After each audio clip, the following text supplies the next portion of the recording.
Hey everybody, we're live, aren't we, Mike? That we're up. We're not? Yeah, we're live. Oh, I'm beautiful. Hi. So the New Year's resolution, is that another Canadian thing where we have Thanksgiving and you have Thanksgiving? No, but that's going to be my first question. Who got the my pun? So you have to let's get started and then we'll do the pun. We'll figure out the pun. I'll Okay. explain it to you though. yeah, But thank you for noticing that there was something weird there. yeah, and I'm hearing a slap back. Is that you, Dave? Is that you, Dave? I don't know, is that me? I'm not hearing anything. Thank you for noticing there's something weird there. Yeah, Someone's yeah. got something Double check your playing mic. somewhere. That was me. Sorry, my bad. Oh, it's you. It's always Mike. It's always Mike. Testing you. It's because Mike has a mic. He does indeed. Hey, Laurie. Hello, hello. Another woman on the show. This is wonderful. Yay! Thank you, Lois. Doesn't always happen, right? I wonder why. That's pretty interesting. Yeah.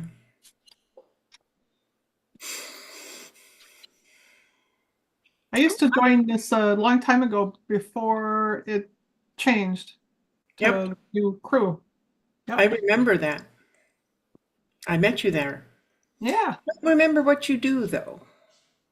I do online training now. When I joined before, I was an executive director of a nonprofit.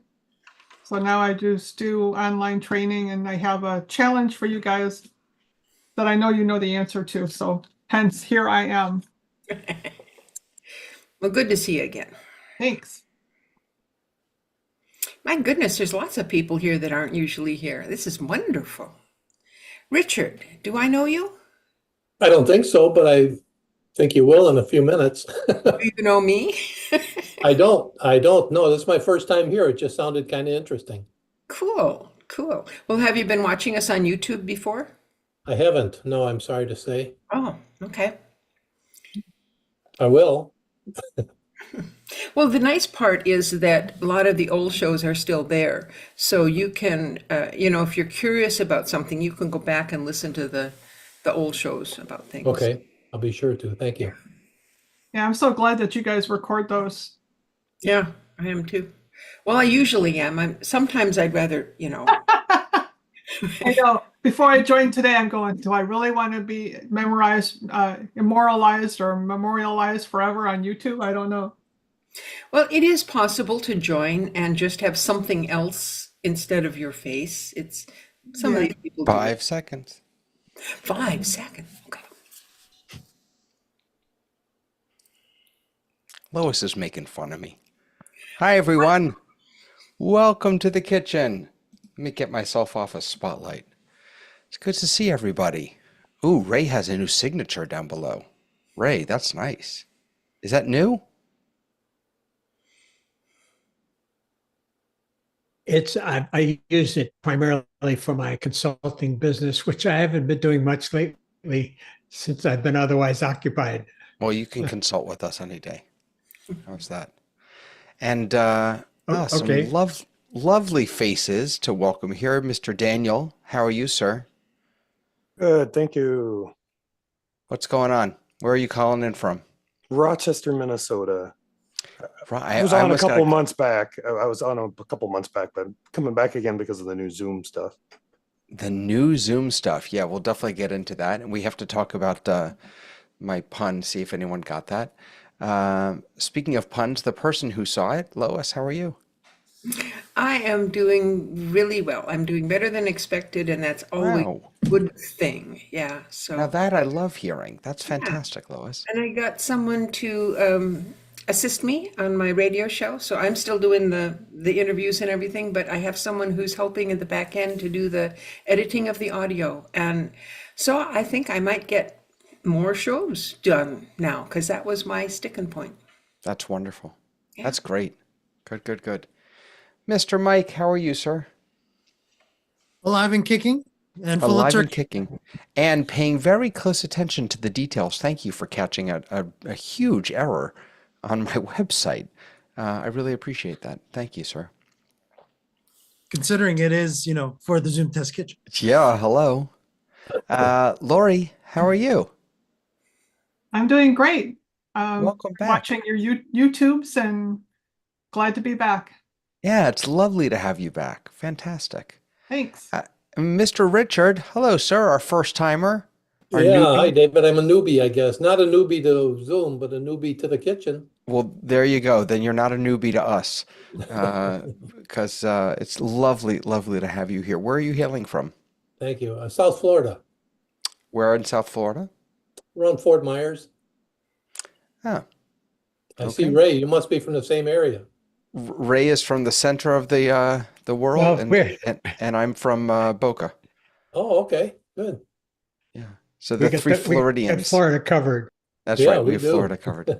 They're floating. Unfortunately, a lot of Florida is covered in water. That's very true. I Absolutely. was hoping that you folks would be okay. Yes. That's- Ray jumped ship. He got out of Dodge. Ray, your house did okay. It made it through. It did well. Lost a couple of pound fronds, but I took off for Pensacola, and it's because I have to have internet and power to do what I do. And the new house, we haven't bought the whole house generator yet that we had in the other house that we never needed because we never had a storm come through to do it. New house, new situation. So I went up to Pensacola, met a lot of people from Sarasota, from Longboat Key, from St. Petersburg, who were going back from at the hotel I was staying at. They were going back to their homes, and they knew the homes were 6 feet deep in water. So it's Wow. it's a mixed blessing, of course, being able to be high and dry like we are. Yeah. So Absolutely. Absolutely. I'm glad everything worked out for you. Hello, Frank. How are you, sir? Good day. I'm fine. How are you? I'm good. Good to see you. Oh, we just had a green flashy fling on you. Yeah, I wonder think if I that was was- short. Oh, interesting. And And a cat. Hol- He has a cat. and he has a cat. And Roland is here. Good to see you, Roland. And Hasmik is here. And Robert is here. And that's everyone, I think. That's it. So, who got my pun? New Year's resolution with the fuzzy picture. Wait. Let me bring it back up. Yes, it was a 1080 pun. Well, Here's the image.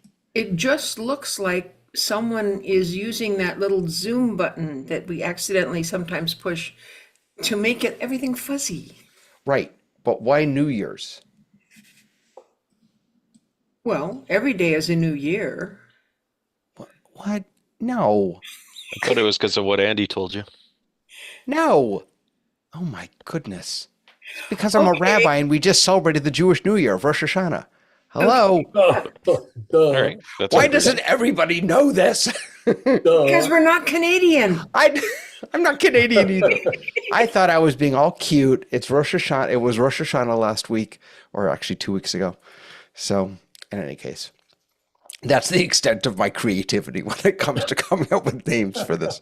Is But there yes, anything about resolution that we're going to talk about today? yes, because Okay. so we had last week.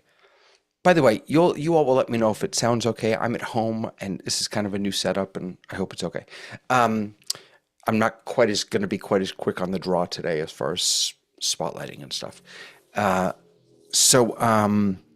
Last week we had this very intense moment toward the end toward the end of my time in the kitchen. You guys apparently keep going to like 2 a.m. sometimes, under Mike's leadership, about business accounts and the number of accounts you have to have in order to be a business subscriber. And then while we were having that discussion, I got pinged from Andy in the background that there was going to be some sort of announcement coming up this week about what we were talking about, because we were talking about business accounts, but also about resolution. Because I think for a lot of people, for us certainly, the primary reason we go to a business account, if we don't need 10 users, is because we want 1080p. That's why I did it. And it costs about $2,000 because you're paying 200 plus bucks for 10 accounts. So two things to note. One is that I was told by Zoom that they test out different pricing and different plans and things in different markets, and that does not mean that it's going to come to the US, but it clearly came across the pond this morning during office hours. Someone checked, it's up in Canada now. So I'm going to be honest with you. I don't see how it makes any sense for them to let you purchase a single business license given what they just announced about resolution. It doesn't make any sense to me. So what do they announce regarding resolution? I don't know that this is actually up on Zoom's website yet, so otherwise I would just bring it up for you. But per Andy, that pro users now have access to 1080p resolution with a Zoom Events subscription. And you won't have to request it anymore. Like right now with a pro account, you need to request 720p and then they will enable it for you. With this new thing that they're doing, as long as you're a Zoom Event subscriber, you will automatically get 1080p on your pro account. Now that does not include the little hack that I and a whole bunch of other folks are using, to get all the liminal apps. Because if you have any events license, not only a subscription, but even a PPA, a pay per attendee license on sessions, which the cheapest one is $100 a year. With that, you can get all the liminal apps. You get Tiles, you get OSC, you get ISO, you get all of it. That doesn't work for this. For this, you need an events subscription license. And basically that comes out to about $1,000. So hence in the announcement, I'll pull up the pricing right now so we have it. So hence in the announcement, suggesting that you can save 50% because 10 accounts in a business license is approximately $2,000. And then doing it this way is approximately $1,000. So here's the Per month or per year? No, per year. So so you have to have, let's forget the business license for a moment. If you want to take advantage of this, you have to have your own pro account, which is what, $149? Is that what it is a year, something like that? And then you'd have to have one of these events subscriptions. So if I did, ironically, I checked this yesterday, there is a 50 option, but if you go down to 50, the price actually goes up by 1 penny, which is interesting. A 50 attendees, sorry, that's a pay per attendee. I should have changed that. If I go to, you can't do a 50 person subscription. That's why. All right. So let me change this 100. Let's do an annual subscription. It's $1,000, $990 a year for the session's lowest attendee count. The same thing for the events is $1,500.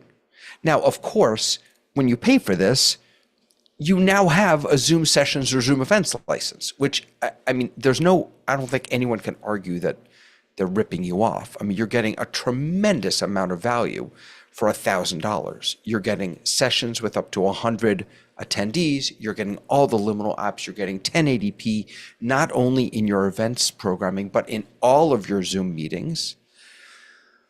So it really is a phenomenal deal. For folks like me, independent folks who really just want the high quality for meetings and who aren't using events or sessions, it's still an expensive proposition. $1,000, it's a heck of a lot cheaper than getting a business license, but it's still quite an expensive proposition. So that's what was announced, and that should be available this week. They said the week of October 20th. That should be available. So I don't know. What are your thoughts on that, everyone? What do you all What do you all think about this move? Thumbs up? I'm not sure who's. People need 10. I'm sorry, go ahead. I don't think most people need 1080. That the principal reason that I see people need it, they got small print, small type, small detail that they need to show. I just and it's appreciated as soon as somebody plugs in an iPad. So I'm just curious as to whether it's worth the extra money for the average person to get 1080p. What is the real value of 1080p? And you know, Ray, I would take that even a step farther, because you sort of buried the lead in there, which is when you said someone joins with an iPad. There are so many other factors that contribute to the resolution that you're sending out and or receiving. Folks that I know think, like in the eCam community, they think that 1080 is the holy grail. And they don't understand. And so I'm afraid that some of them are going to grab this and think this is going to solve all their problems. And they're still going to create PowerPoint or keynote presentations with, you know, with really small type font and you know, they're going to have a whole bunch of people on phones or iPads, which automatically drop it down to 720 anyway. They're going to think that this is the fix to all their woes, and it just isn't. I mean, they're doing it in response to a demand, but. David? Hi. Hi. I'm wondering if in the selling of the new things and you get a sessions or you get whatever other license it is, and down there it says at 1080p. I wonder if when they say that, they put in the caveat or lower in certain circumstances, so that people don't get over expectations. Now, Zoom doesn't have to do that, but that would be a really nice thing to do. Right. I wonder, Frank, do you happen to know if there is a specific help article or something documented that talks all about resolution, or is this just something that we geek out about and normal people don't really care? There's more than one, There's more than one. but But I mean, is there a there's lots of definitive- circumstances that change your resolution besides your bandwidth. But yeah, there is. Right. Hold on, I'll find it for you. Cool. Hey, Robert, while you're doing that, I'll just say quick hi to Robert. How are you, Robert? Hey, good to see you again, David. And Andy, who's a killjoy, because I read Andy's announcement, Andy Carluccio, I read his announcement as I was going to be able to take advantage of this, and then Andy pointed me to the part in the announcement that I had missed, or that I just maybe it. conveniently ignored. And he said, "No, David, no, not for you. No 1080p for you." How you doing, Andy? Doing good. Yeah, that was a disappointment for me too. I was hoping that, and as well as the one-off that people were seeing last week, the one-off business accounts. I was hoping that would be able to be coming to the US as well as being able to get the 1080p. But I confirmed with Andy that doesn't count either. You have to have 10 accounts in order to get 1080p. Even on a business account? Even on a business account, he said that if you have the one-off account, you have to have the 10 accounts. Oh, that's interesting.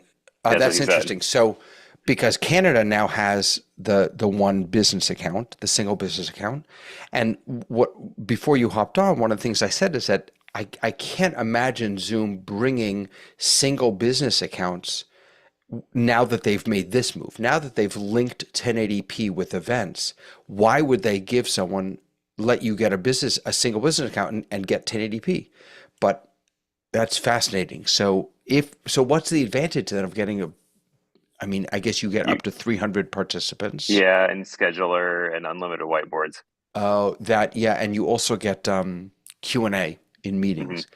So the last so you get everything except the higher resolution. That's fascinating.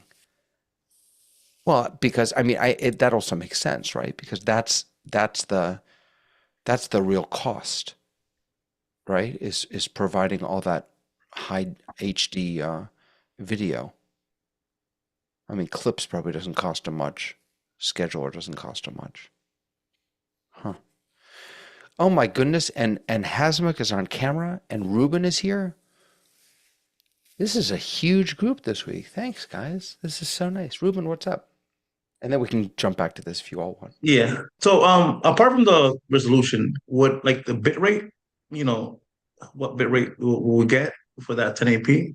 Because YouTube did that at one time that they had the 1080p regular, and then if you pay, you know, the premium, then you get the higher bit rate, you know.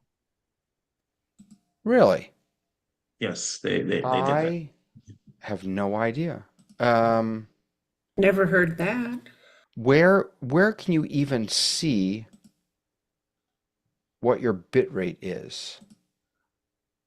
It's in the stats where you've been looking. Oh, frames at per second. 1080 There it is. Next to FPS. Right? It's FPS. That's what I'm looking for.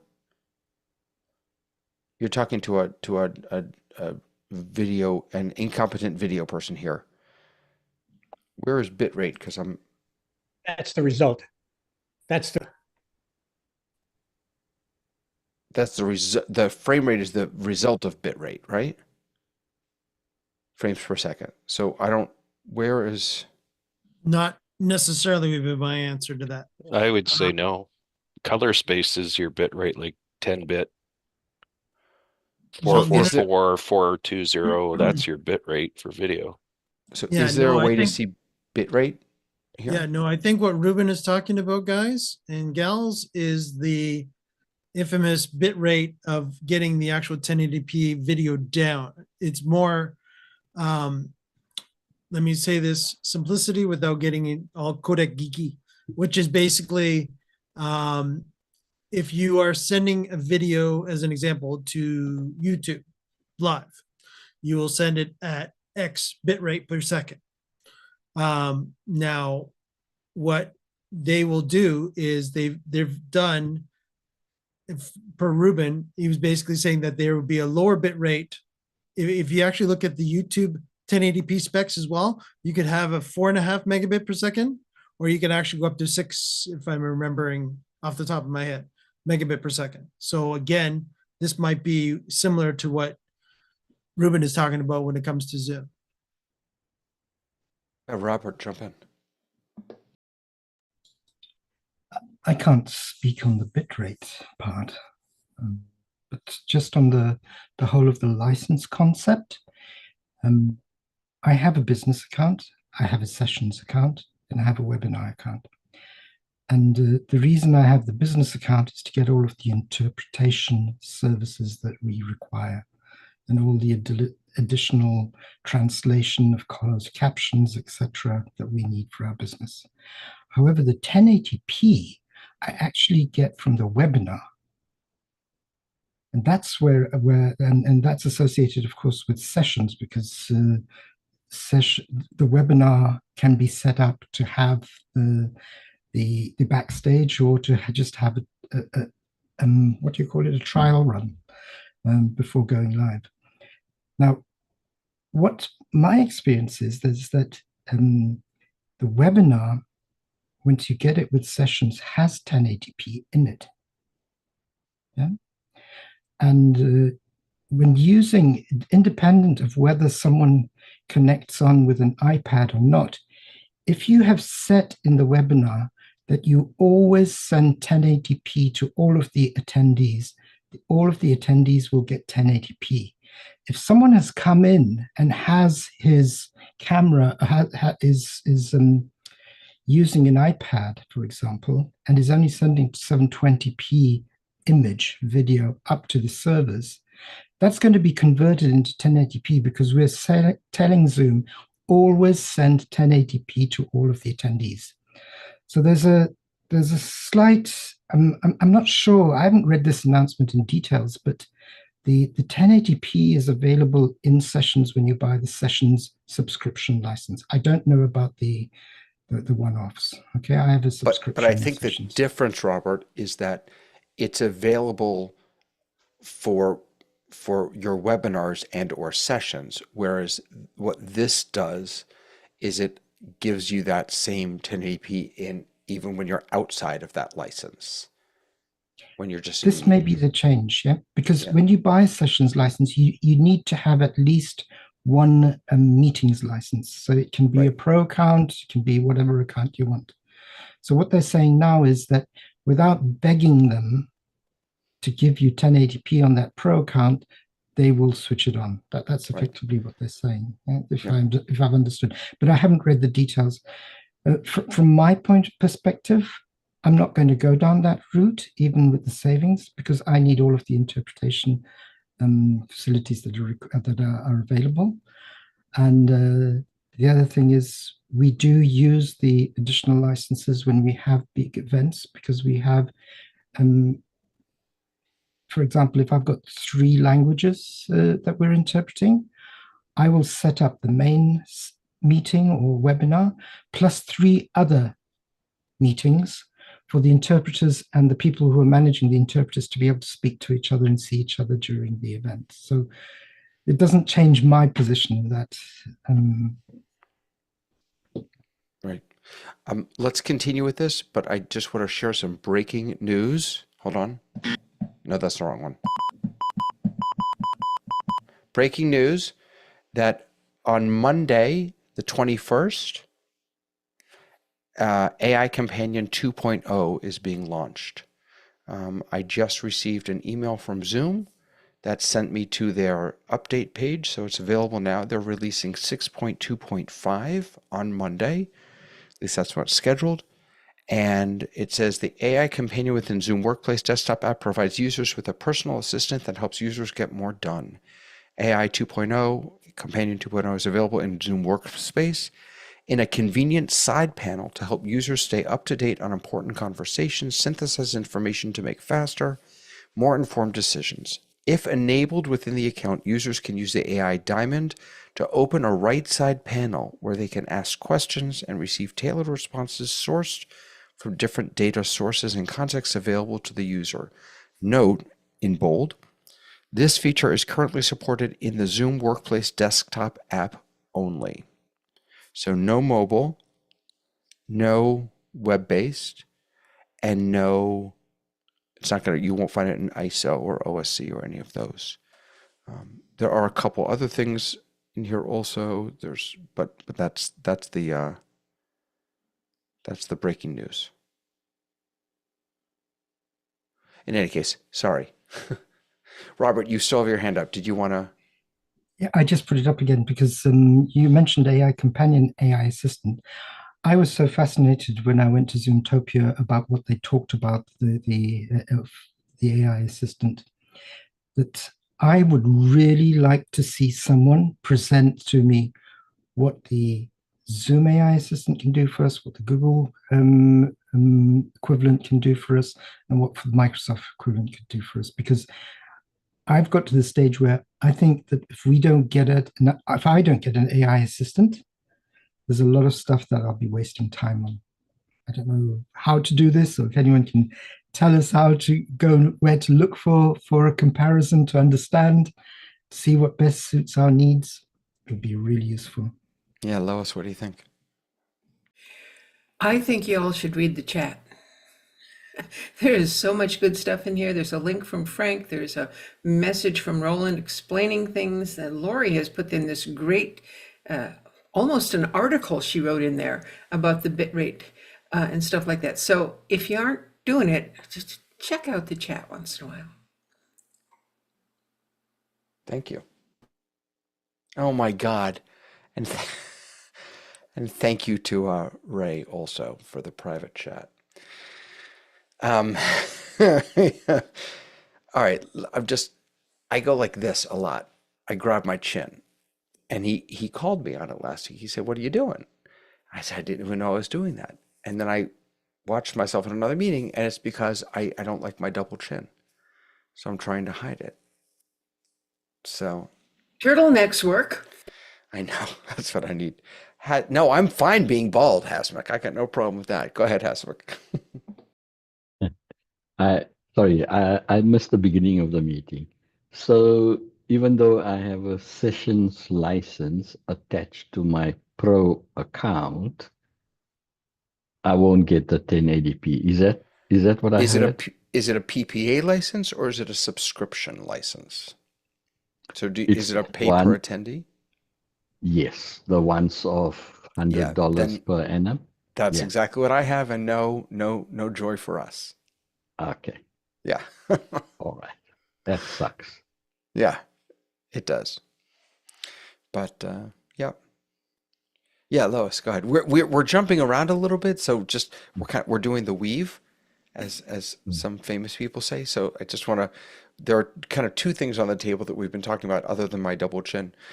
One is the AI, the announcement about AI Companion coming out on Monday, and then also the resolution piece. Sorry, Lois, just want to ground us. Well, I would like to suggest that maybe not in this show, but maybe in the next time, is that we go back to basics and talk about how you look and how you sound on Zoom. And I know Are you we have suggesting there's fingers. something wrong with how I look and how I sound on Zoom? I'm not going to point fingers, but I think it could help all of us to remember that. And we have this meter sitting in here. We haven't used it in quite a while. I check it out every once in a while, but our sound levels are not consistent in this show, just sometimes. And so I don't know. I think it might be fun to go back to basics once and just review getting set up on a Zoom meeting. Might help the listeners who are new. We can absolutely do that. Absolutely. We can even do it today if we get through the We three have other things we're we already have talking people about. who have questions. I know Lori has a question. I know our new guest. Wait a minute. Where'd he go? Oh, did Eric leave? Huh. Okay. So yeah, but maybe. Thank you, Andy. Yep. Hasmek, go ahead. Lewis just spoiled my plans. I wasn't going to bring the meters in anymore. Now I have to bring in the meters. Just a quick one, not necessarily at this stage, but somewhere. I always have this discussion with folks down here in South Africa who are chronic Zoom participants that never switch on their cameras. I mean, it's like a taboo to switch it on. So, and I'm always, my argument is always about it's minimal bandwidth difference if you keep your camera on, because Zoom optimizes the resolution so well, unlike Skype used to, or what Teams does. I'm interested in how do I factually prove that? What sort of test can I do, or how do I empirically show that that is the case? I just want to throw that here, and then we can sort of kind of pontificate on it at some stage. Well, can you expand a little bit, Hasmek, on why do you want them to have their cameras on? What's your goal in them having their cameras on? Is it for the presenter? Is it for the participants? Is it? Yeah, most of my meetings has everybody in the meeting. So, and it's typically a office hours style, meaning it's conversational based. So it's not. So even my medical event, I prescribe in the T's and C's that if they register for the program, they have to keep the cameras on. And even my staff put them in a waiting room if the cameras are off. The upside of all of that has been the experience of the presenters who feel it extremely rewarding that everybody is present, and they can very quickly determine if they left the audience behind with the content, or do they have to slow down just by looking at the expressions of the folks in the meeting. The flip side is also true. at the end of the event in a poll, most of the respondents say, this has been a more thrilling interpersonal experience than an in-person meeting in a large lecture hall where the presenter is down there in a podium and we are 120 people and I make no eye contact. I don't even know if the presenter is making eye contact with me. So this is usually a post-mortem feedback. But pre the event, this is discernible resistance. But simply because we say, well, you cannot enter the program if your camera is off. And we have reasonable bandwidth, we have reasonable connectivity, and we've had participants from other neighboring countries that I know are not so well endowed with bandwidth.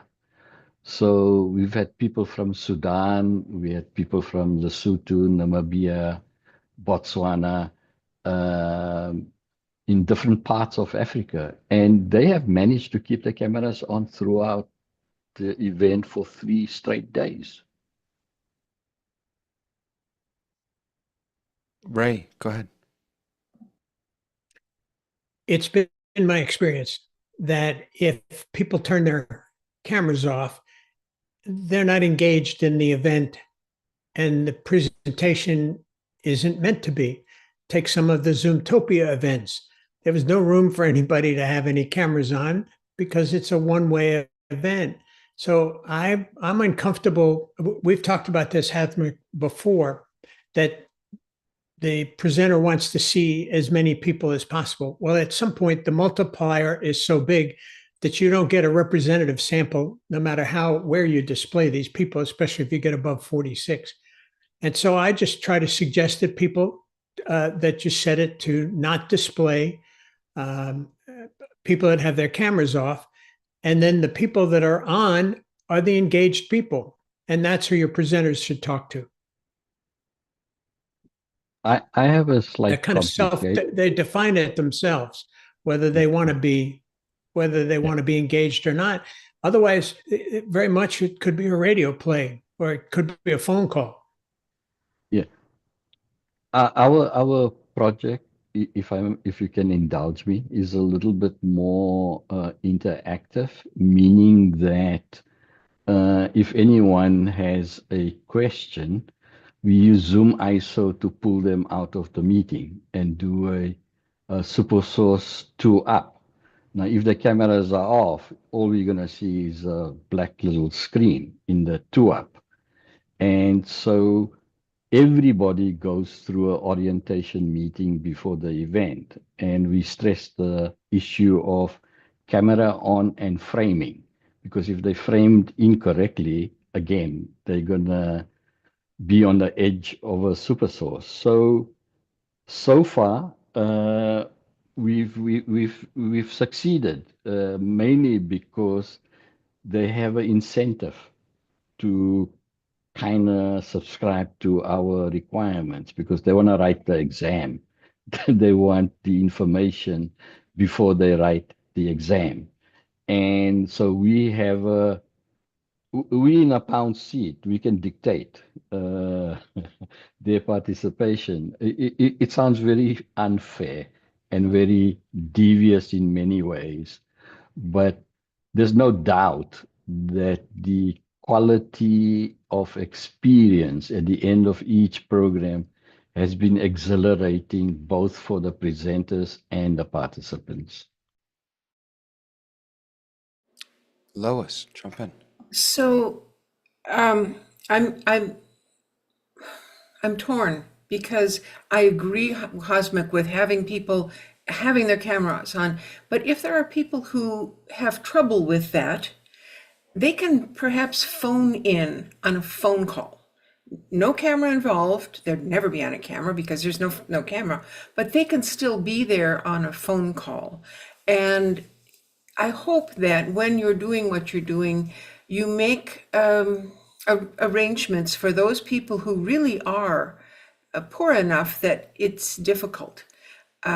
It's hard for a person on a phone to fully participate, of course, because they can't see what's happening. But we have a couple of people in our meeting who live in outlying areas and there's no way they're going to get an internet signal, but they still have a phone.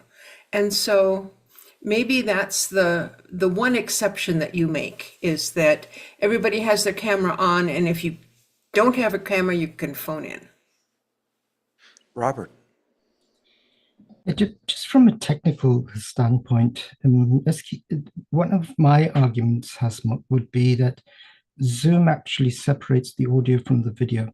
So whether you have your video on or not, you're not affecting the quality of the audio signal, unless you've got such poor bandwidth that even the audio isn't getting through by itself. Yep, but then you won't be able to switch on the video. So that would be one thing. On Ray's point, I'd just like to share an experience. I had a meeting the other day with 300 people, and I was using Zoom tiles at the beginning just to, like, bingo, allow people to see themselves. And there were about 100 people with cameras on and 200 off. When they saw how other people were coming up onto the screen and they started playing with and comment, nearly 200 people had their cameras on. So that's another route that I would look at, just to build engagement and enthusiasm as the meeting starts. I love that. That's fantastic. I don't want to occupy the stage, but this is obviously pertinent to this specific program and project, meaning that they get professional development points for attending this event. And what COVID has done is basically ported from an in-person event where everybody had to fly down for 4 days, take leave, and all the stuff that goes with in-person is now online. So for them to earn their professional development points, we want to know if they are there, present throughout each session. And we run the stats out of Zoom. And essentially the Faculty of Medicine says, if you haven't attended 70% of the overall program, you don't get your points. And secondly, sorry, I'll get off stage quite quickly. And we record each session. If you haven't been present in the session, you don't get access to the recording. So that's just to maintain. That is to maintain the semblance of an in-person event, and to ensure that 22 very highly qualified specialists who spend 3 days sharing their knowledge have recipients who will benefit from that session and enable them to enhance their professional capability. Hence, all of these embedded protocol that we have developed over the last 4 years. I just, before I go to you, Lois, I'd like to push back, if that's okay, on that, because that is a very 1980s way of thinking about learning and education, that everyone has to do and go through the same processes. That's a manufacturing model as opposed to a real dynamic learning model. I had to re-up my certification for something through the Department of Children and Families 2 weeks ago. I had to take a 45-hour class. It was all online. I finished it in 8 hours. I did not need 45 hours to get that information, to complete the class, and to pass the test. And frankly, if I had had to sit there for an additional however many hours, or the difference between 45 and 8, I would have been really frustrated. So, and that happens all the time with professional development and required hours and things like that. People learn differently. It seems to me that and I'm right there with you, Hasbak. From the presenter's perspective, having the cameras on is there's just I present completely differently when I can't see people's faces. So I understand that. I just wonder if our focus should be on providing quality experiences such that people actually find value in them and therefore want to be there and want to participate in them, rather than logging hours and, checking if people's cameras are on. If I can just end this off, I think I'm showing you glimpses of the program because the program has pre-recorded lectures from these 22 professionals. They have a month to go through these lectures. So they may look at the cardiology lecture several times with medical white papers, and they can learn at their own pace. The actual live event is then to take questions based on what they've learned, of what they've gone through. And in that session, they may request, let's say the cardiologist, can you re-emphasize a particular point in what I've learned from the content? So the live event is not a lecture. The live event is a plus interactive discussion on what they have learned. Now, when I trained medically, when I sit in when you say 1980s, I'm going to take you back to 1970s, because that's in 1972, when I sat in the pathology lecture, there was no recording devices. So my only object was to write as fast as I can and note whatever the guy was talking. I didn't learn medicine there. I learned medicine around the bedside. So around the bedside, when there was a tutorial and you discussed the issues, that's where I learned medicine. So for me, the analogy of our live event is analogous to a bedside tutorial.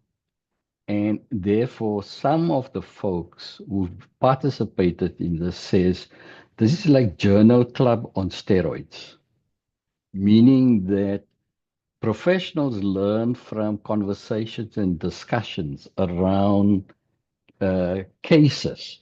So it's not, it's similar to law, where you have precedents and other cases where people learn from each other. And that's what the live session is. So the live session is not a lecture. That's a beautiful description. Thank you, Hasmukh. Lois, please. So there's a difference between when you have to sit through something for credits, and that's the system that a lot of people are in. I used to work for a nurse, a speaker.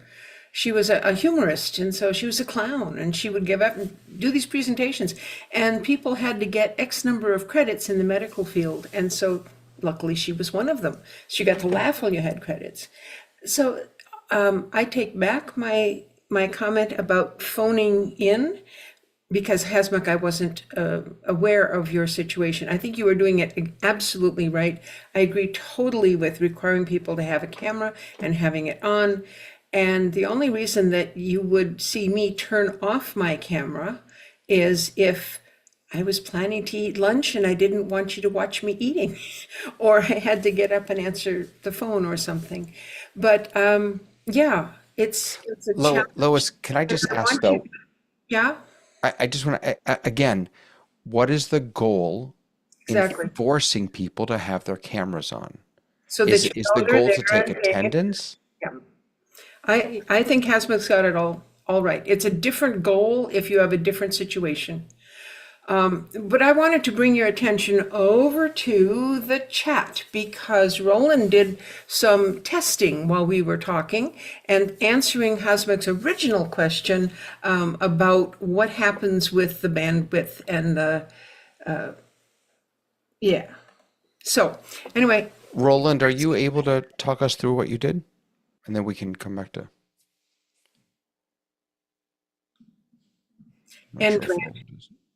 Yeah, I'm not sure if he's here with us right now. Zoom will definitely sacrifice video quality to keep the audio going. That's the way Zoom engineers have set it up. So if you're struggling to keep your bandwidth, turning off your camera can help How much? I don't know, but it's definitely true. And if you don't turn it off, you might freeze a little, but your sound will keep going, right, Frank? Yep, Zoom primarily will try to preserve the audio over the video to keep the connection going. Here's And Roland. Are you able to talk us through what you did? It was very simple. Basically, what I did was look at the different scenarios. Roland, let me Scenario just one. interrupt for a moment. Are you able to move the mic a little closer? It's Oh, just very soft. no problem. I Right. apologize. So, are you hearing me better now? Oh boy. Sorry. Sorry about that. Let me just mute that. Right. I was saying that basically the scenarios are simple. Speaker mode, watching in speaker mode, mode. So basically I am watching what's happening when I'm getting video in, what I'm receiving, what I'm sending. So the first image that I sent was basically me just watching. I wasn't sending anything to Zoom, but I was just receiving. And it showed what the bandwidth was, roughly between 3 to 4 megabits per second. It's in kilobits.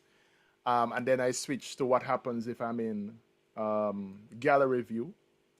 And then there's an option where I actually turn on my camera now, but I'm on in the little box. So I start to send something.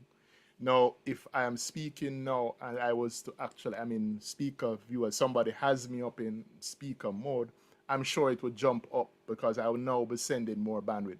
So if you look at the different images, it was just showing you what was happening when I'm in speaker mode, when I'm in watching somebody in gallery view, or what I'm watching in multi-speaker. So in terms of what was going up most of the time, it was less than 300 kilobits for somebody who was just watching with their camera on and not talking. But the issue is the person has to make sure that they have the down bandwidth coming down, because that's the critical part where many persons struggle with. Some persons, depending on the nature of the connection, if because the connection, while every time you send something you have to acknowledge, if you're saturating your one-way down, if you're saturating your downlink, and the communications basically you're going to have a problem going back, and therefore some persons actually find it beneficial to basically turn off their camera because they are struggling to send back the acknowledgement that what has been sent in the bits has actually been received. And so some persons find that when they turn off their camera, they actually get a better reception of what they're seeing. And actually, in many ways, they're actually more engaged because they're able to get a better picture and a better view. That's part of the struggle. I mean, I don't have that problem, but there are some persons, especially with low connections or on their phones over data, that run into that problem and actually find. And then there is other factor that you have to factor in all of this. In order to, if the devices that they're actually using, so even if they have the bandwidth, if the device itself is struggling to decode the HD content, then they run into a problem. And if they have to be doing it both ways, sending, encoding to send, and decoding to pull down, the device now is under pressure. And therefore, by disabling one faction, meaning that they're not doing the encoding, then they find that they get overall a better experience. So it's weighing everything and different circumstances for different persons. Phone, tablet, the nature of the device. So what happens then when someone purchases a sessions license, which now gives them 1080p? What happens when now you're pushing 1080p out to folks who may not have good bandwidth? Is Zoom smart enough to not expect them to receive it? Robert? Two options when you set up your sessions event. You can send 1080p and then the receiver will figure out whether they can cope with it, or you can always send a 1080p. So irrespective of what the user has, he's still going to get 1080p. And that's when things get messy. If that person or the person who's having the issue doesn't have the bandwidth. right, but the very important thing that Roland actually mentioned is that is more download than upload. Now, if you are sending 720p or 1080p up because somebody has spotlit you as an example, then that's a different story. Then yes, you will need that much bandwidth upload at that particular point. So when Hasmark wants to put them as a 2-up and he's pulling that in and he's asking for a 1080p through the ZoomISO, yes, then Zoom will try to pull 4 megabit, give or take, per second of a 1080p in to the ZoomISO that he's doing for the 2-up, as an example. Lois. Two things. One is that if the participant is having difficulty, even if you have spotlit someone, they can switch back to gallery, and therefore they're going to get smaller chunks. And even if you are doing a 2-up or spotlighting me or whatever, if I'm not sending 1080p, Zoom's going to have to do something to modify it if that's what you're calling for. And so it might take my signal and then upgrade it somehow. Doesn't affect me at all. I'm just sending what I can send. So I think Zoom is taking care of a lot of our problems for us. And just to be clear, upgrading makes it sound like they're somehow able to take your feed and make it better. They're really upscaling it, as I understand it, which is just stretching pixels. And I'll be a pixelated Lois. You will be a pixelated Lois, absolutely. Yeah, David, a perfect example today is I noticed that from your house, you only seem to be sending 720.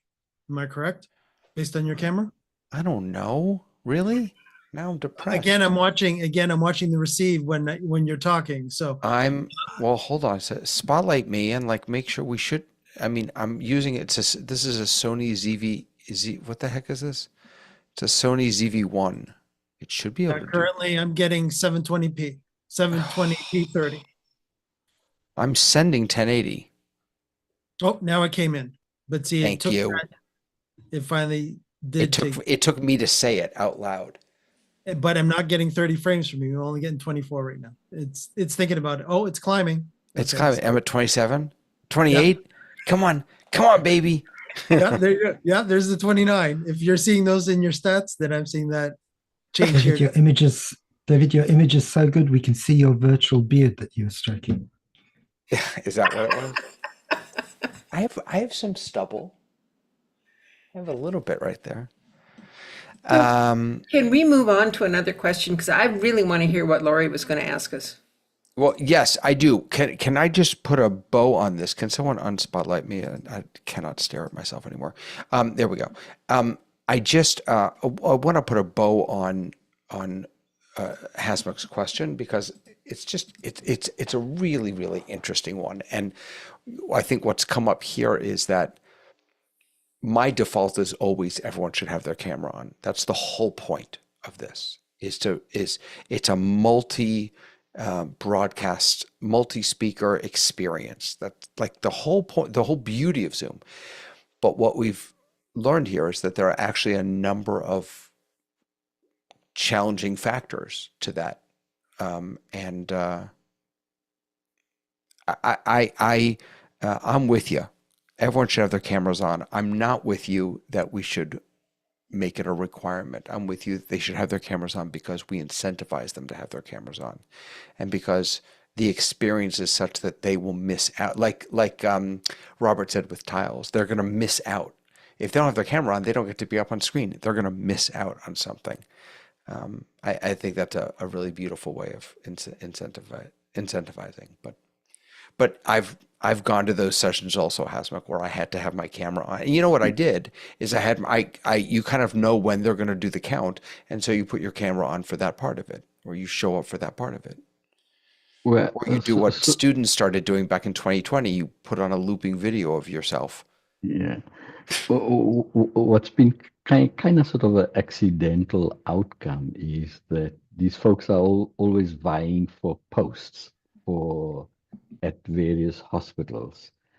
And these are opportunities to impress these super consultants by having the cameras on and making eye contact and being very proficient in the way they respond to the conversation. And so people have figured out that actually we don't need an incentive to keep the cameras on. Just being here is sufficient incentive because it looks really great on my CV. Fantastic. Yep. Absolutely. One last thing, Hasmuk, I'm hoping, I'm wondering, but I'm hoping that somehow before all these people show up, you have given them a link to a talk about how to present well on Zoom. This is to the presenters or the participants? The participants, how to look Yeah, good so on Zoom. yeah, so routinely for the last 4 years, whether there are 80 people who've registered or 140, I go through all of them, every one of them, on a 40-minute discussion on sounding good, looking good. All Individually. 120. Not individually, as groups. So I offer them up to 5 sessions on which they can enroll. And I may sound extremely autocratic, but if you haven't attended the orientation meeting, you don't get into the meeting either. You must have really great meetings, Hasmuk. I'd love to be a fly on the wall. Watch That or everyone's afraid of him. One of the two. same thing. You're the least intimidating person I've ever met. So it's so funny to hear you talk about all of these, they have to. Okay, we done? Hey, Frank. No. Hold on, Lois. Frank has his hand up. So one of the things that happens where I work is we have a testing facility where you go for accreditation. And it's at the point where they have eye tracking devices. Sort of dystopian Wow. concept now where like if I'm not completely engaged all the time, I get a lower score. Like where are the limits to this? And do we want to live in a society like that where if I'm not completely staring at the screen at all times, like there's a lot of people with different kinds of personalities who are introverts or whatever. Maybe they'll be more engaged if they're comfortable, and if they're comfortable with their camera off, maybe they'll be more attentive to what's being said instead of obsessing about how they look, or if you're judging their environment that they live in, or maybe their socioeconomic situation is different than yours. I know in education, there's people trying to get education who are living out of cars, who have horrible home lives. They don't want you seeing their house, or maybe that's their safe place. There's a lot of arguments for allowing people to have some discretion in this area. Yeah, thank you for that. And for all the times that we rail against virtual backgrounds, that's another way that people are able to, or another tool that folks use to protect their privacy, to protect things that they don't want other folks to see. Yeah, what you just shared is really important, Frank. Thank you for that. Okay, or avatars, as Lois is showing us right now. Say something, Lois, so that you pop to the front. Oh, No, I don't have my microphone on, so I can't say anything. I am moving my hand all over. This avatar doesn't even have a hand. I am not going back here. I'm out of here.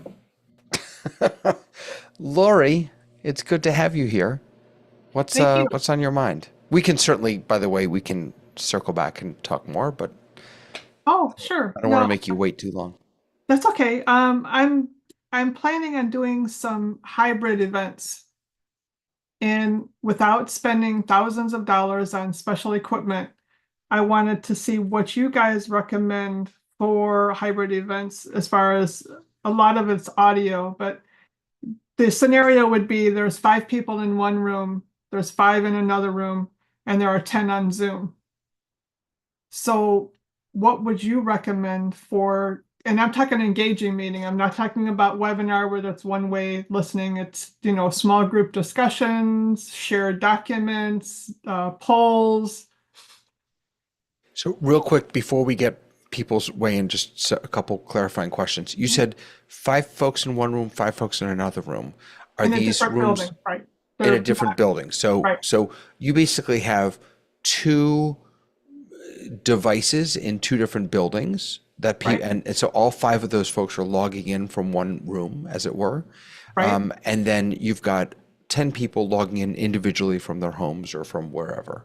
Right, on Zoom, right. So 2 separate buildings with 5 people each and 10 people on Zoom. Gotcha. Okay.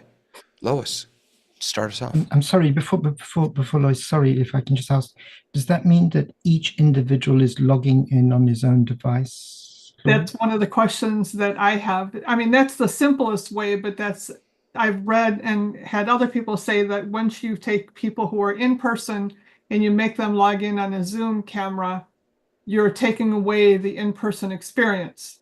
I don't know if I agree with that, but I thought I just really wanted to hear what you guys had to say as far as suggestions. Okay, so I am in my Quaker meeting. We have a hybrid meeting. We have a meeting for worship going on in one room, and then we have some folks who can't get there in person, and so they come in from the outside onto a Zoom call. So not quite the same as what you are, but what we've found is when you want to have the Zoom people integrated into the people who are sitting in that room, what we did is we got a nice big monitor, and we had the screen set at the height of the people in the room, and we were in a big circle, so it was like one chair in the circle. And so if someone had been pinned on the monitor, their head would look the same size and be in the same relative location as looking all the way around and looking at all those other heads, and there's one that's just on a flat screen. And that worked really well for making the people in the room comfortable with having an outside image coming in. We didn't try and project it on a big screen on the wall. Actually, we did try that when we first started, and that wasn't comfortable at all. But now, if it's a gallery view, people can't see all those little windows at the same time. So you have 10 people on the screen, but that's okay. When someone on the screen is going to talk, they get spotlit, and so then they're the big head on that screen. So that worked well when it was just that situation. Now, for those of us who are on the Zoom end of this thing, and I usually am, we don't have a really good camera that can follow the people around the room. We have a camera that will show a fixed thing of the people. So when someone in the room is talking, I don't get a close-up of them on Zoom. But if I were sitting in that room, I wouldn't get a close-up of them in the room either. They would be across the room, they'd be whatever. So back to your point where you've got a group of 5, and then you said, and you have 10 people on Zoom. Understand that you actually have 20 people on Zoom, because the 10 individuals on Zoom are there, and they're looking at the little squares like we all are right now.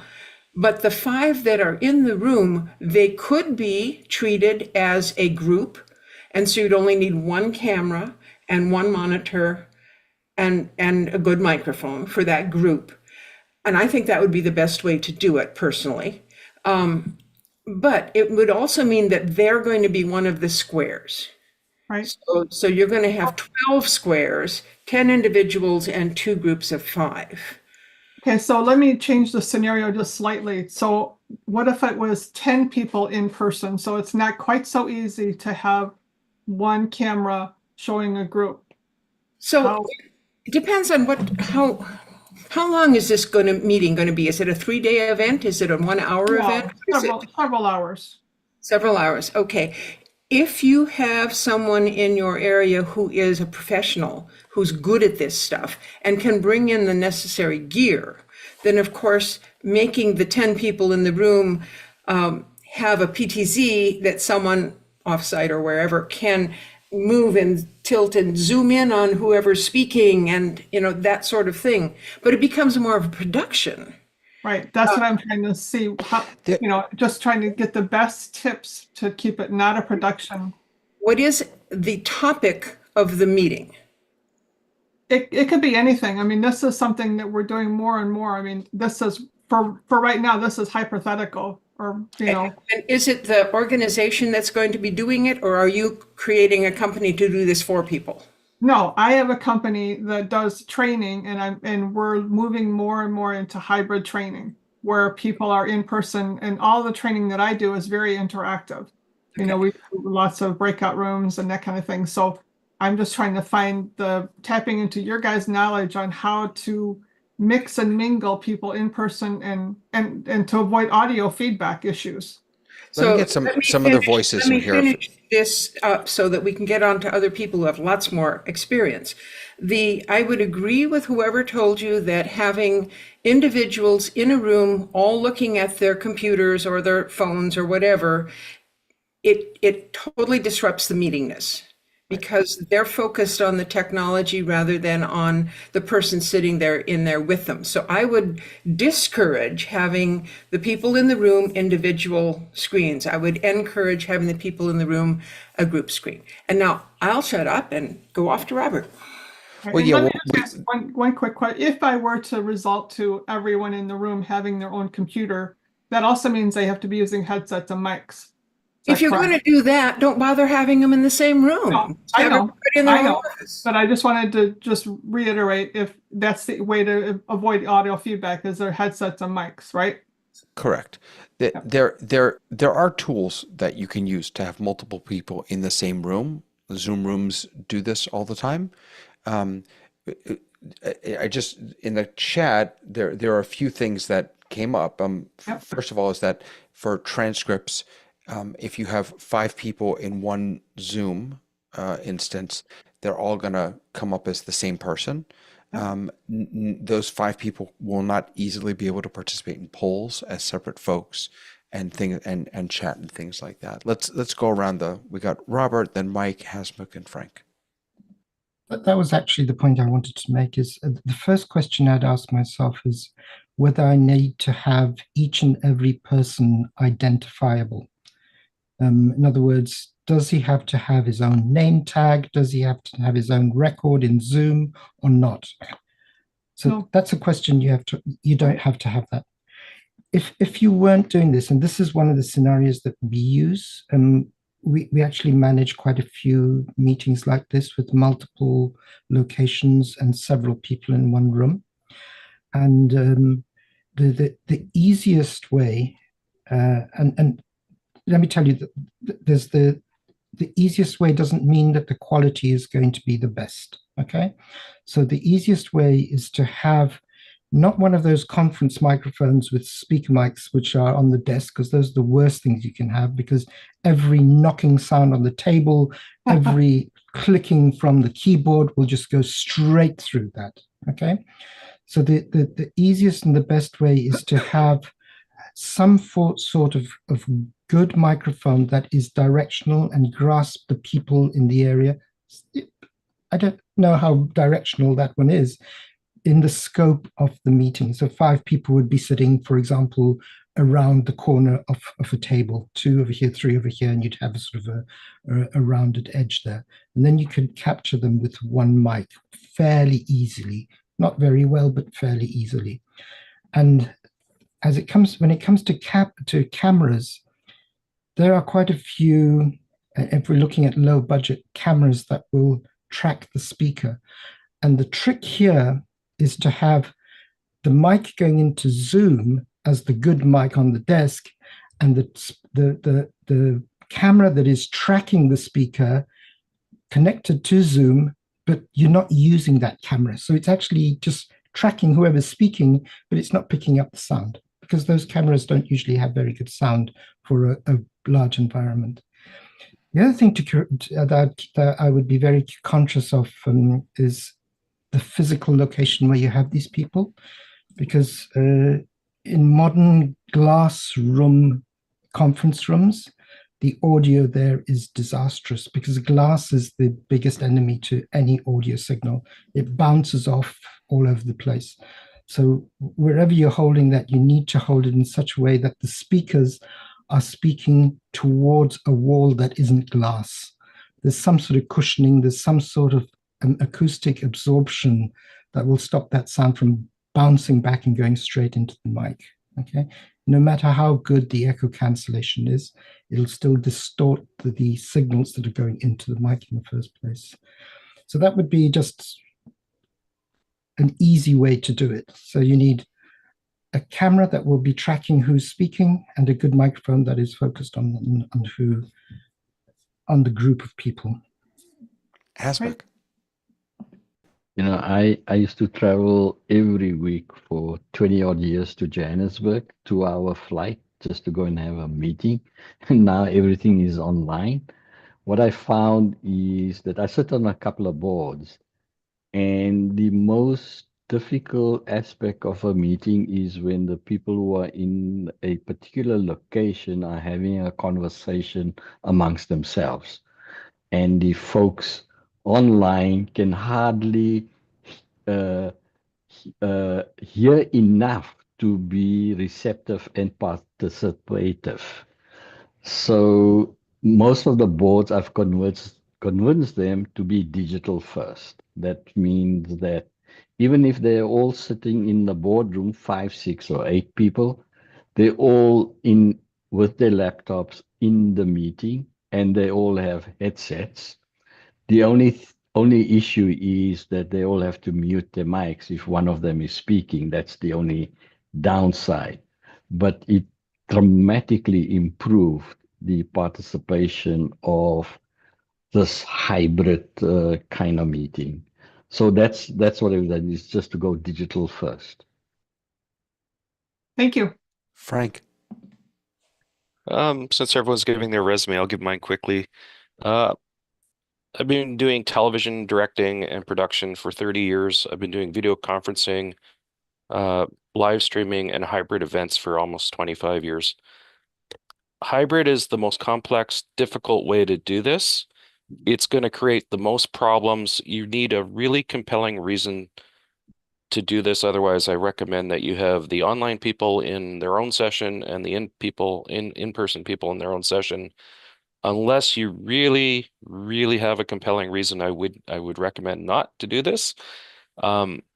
When I do a television show that's live streamed and has people joining from other locations in a hybrid situation, it relies on the talents of a lot of people who have sophisticated skill sets. There's the television production person, there's the camera people, there's the director, there's the audio person, there's the person who did the corporate AV configuration of the room. There's also things to be considered, like Robert said, about textures of walls and carpeting and chairs and reflective surfaces. Audio is the most complicated part of all of this. Audio is the most important thing in a Zoom meeting or any hybrid event. People will suffer bad video, they will not suffer bad audio, and they will stop engaging, which is what everyone wants, is engagement. If you don't have the skills, or you don't have people on your on your team to do this, and you don't have a budget that shows you're serious about this, then I would say hire a company that has experience until you gain more experience. It's a deep, long conversation. You should practice. You should see what's working and not working with test people before you charge real clients money for this. And then you should reevaluate and see if this is really the road you want to go down. If you do, then you're going to have to bring a serious attitude with money, budgets, time, a lot of other sophisticated skill sets. It's not an easy undertaking. Great, thank you. I agree with everything that Frank said, that everyone said. I would just add that if we're talking about a small group of 15 people, 20 people, I don't think you need to bring a whole team in. There are somewhat lower cost ways to have an okay experience. It's not going to be fantastic. It's just not. There are tools like the Meeting Owl, which you kind of plop down in the middle of the table. It's got a 360-degree camera on top of it. And then what it does is it basically follows the active speaker. So you get a kind of a thumbnail strip up at the top, which you can turn on or off. And then whoever's speaking, whoever's making the most noise from your in-room participants, it will bring them up, and that will be your camera source into Zoom. Like everyone else has said, the audio is most important. Audio on this, I have the Owl One, the first one, so I don't know if they've gotten better. I can tell you that with the Owl One, if you were more than 6 feet away from it, it didn't work. Or if you weren't projecting your voice, it wasn't good enough. Andy from Zoom is also mentioning that smart name tags and hybrid companion are also two tools from Zoom that you can use that can make this better. Those exist, I believe, under the sort of the auspices of events. And again, I think for 20 people, you're probably not looking at a Zoom event, but those are powerful tools if you want to use them.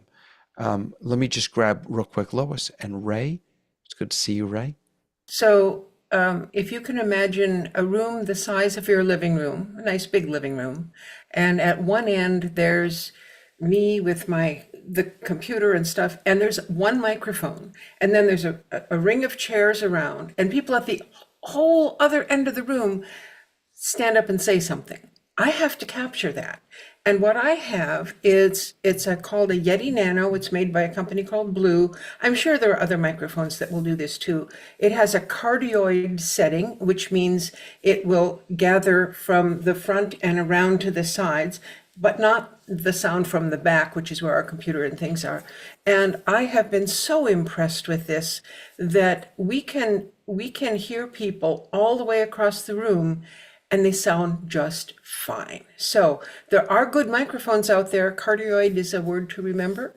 And yeah, there's ways of making it work. Maybe not the best, but if it's just for you, for your own group's meetings, maybe it'll be good enough. Great. What is Family Cyber Clinic from YouTube? In the chat, Mike Lotta. Oh, yeah, I'm just copying. Sorry, Laurie's not used to what I do during your shows. That is a comment that somebody made from YouTube. That's why I mentioned it. And that's for David now to read to everybody. Go ahead, David. Gotcha. Thank you. Just a personal name. It's just because I stayed home. He's saying, yeah, no, he's I know Family Cyber Clinic. He's a good guy. He's just saying he loves my setup. This is not new. It's just my home setup, which yeah. And just by the way, before Ray pops in, I just noticed that the Meeting Owl 4 is out. It's got 4K UHD resolution. I don't know. Ray, go for it. So everything everybody said is correct so far, and I would not disagree with it. You need good equipment, you need a good space, you need a variety of things. I've only done a couple of hybrid events, and one of them was a nursing group that had about 12 people in a small conference room somewhere in Texas, and about 20 people over Zoom. And we did it with one computer. It was a laptop computer. And the big thing you have to do is have a protocol and a plan in place to make sure that you're able to capture everybody. You know, we had to brief everybody at the very beginning on site. Look, there's only one microphone. And if you're going to talk out there, don't talk out there, come up here and say something at the microphone at the podium, small gathering sort of a thing. And so it's possible to do on a budget, and I would say maybe try a few things with the equipment that you have, and then figure out what you need to add to it in order to be successful. You know, one camera that can capture the room might be enough, or one of these fancy things that are not too expensive, like the Owl. The other thing is you know, some equipment for this Zoom product called Zoom Rooms, I think was mentioned. There's a couple of things that will help you, but again, as you know, somebody said, you know, either go into it with a mindset of we've got budget, we've got people to, you know, kind of throw at this and make it happen, or you know, sort of take the simple approach and know that it's going to take you a while to get there. And the other thing is, you brief everybody that, look, we know this is not perfect. It's what we have. It's the budget that we have, and you know, people are tolerant up to a point. You know, if they're paying big bucks, they might not be too tolerant, but if they're doing some sort of impromptu stuff, it more likely would be a little bit better received. Great, thank you. Hey, Lois. So, Lori, when you do this, if you decide not to go and hire a company to do it for you, remember that whoever is doing the techie part should be just doing the techie part and not trying to also be a presenter, run the meeting, be, get somebody in your group who's willing to be a tech, because you're going to need it. And if you don't have one, something's going to go wrong, and you're not going to know that there's anything wrong until after it's over and people go, well, why did it stop 5 minutes in? So, yeah. Great. Well, thank you. I appreciate all the input. And if you need some help, give me a call. Okay. Thanks. It's really good to have you here. Stick Thank you. around. Hang out. All with right, I'll us. try. Always welcome. There actually is quite a bit in these release notes for Monday. Yeah, there's 6.25, I think, is going to have quite a few things, but some of them may not be as interesting as others. I'm excited about new keyboard shortcuts, actually. They added keyboard shortcuts for in-meeting chat. So you can, it's especially for those using screen readers, or it's aimed to help those using screen readers, which is beautiful. New keyboard shortcut will be added to the Zoom Workplace desktop app to improve navigation and chat usage during meetings or webinars. So there's one for focus chat input field, focus most recently received parent message in the chat list, and start new chat. So Control N or Command N will start a new chat. Interesting. They also added, you know how when you're speaking, you but you're muted. There's a little pop-up that you get. Now it says that you'll get a consistent reminder across Zoom Workplace desktop and mobile app when you're speaking while muted. I didn't realize it was not a consistent reminder. It looks like it wasn't consistent on mobile. That's what that is. There's a bunch of stuff here for Zoom Rooms. Some team chat. Clips, chapter management for clips. Support. Oh, okay. And then some phone stuff. I saw a bunch this week. There was a bunch of phone outages with Zoom. I kept getting, it's interesting because as of last week, when we discovered the Business Plus accounts, I started looking into Zoom Phone a little bit. I'm not sure I really have a need for it, but I wanted to learn more about it. And then I saw all of these problems they seem to have this past week. I don't know what that was about. Does anyone have any info on that? Zoom has problems all the time, but it's hit and miss. And I've been a Zoom Phone customer for probably 2.5, maybe 3 years now. And the things that are system-wide or US-wide or very, very large base are pretty minor. I don't see them very often, and they usually affect a subset of people, not a large group. Is Zoom Phone like Google Voice? Is it a VoIP yeah, it's solution? like Ring Central, if you know what Ring Central is. Yeah. Sure. But it's also got built-in, phone. It records every call optionally if you enable it. It's got SMS. Even if you just buy one phone account, you can create one of those call tree things, or press 1 for this, press 2 for that. You can send them to an announcement. Press 1 if you want to know where we are and when we're meeting. Press 2 if you want to blah blah blah, and press 3 to reach Ray. Nice. Very nice. What else have we got? Ray and I were just chatting with someone over in Discord with a question about what we were talking about at the beginning.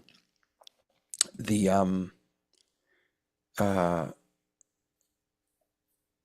1080p, but okay. Yeah, I think his thing, and I'm chatting with him too, David.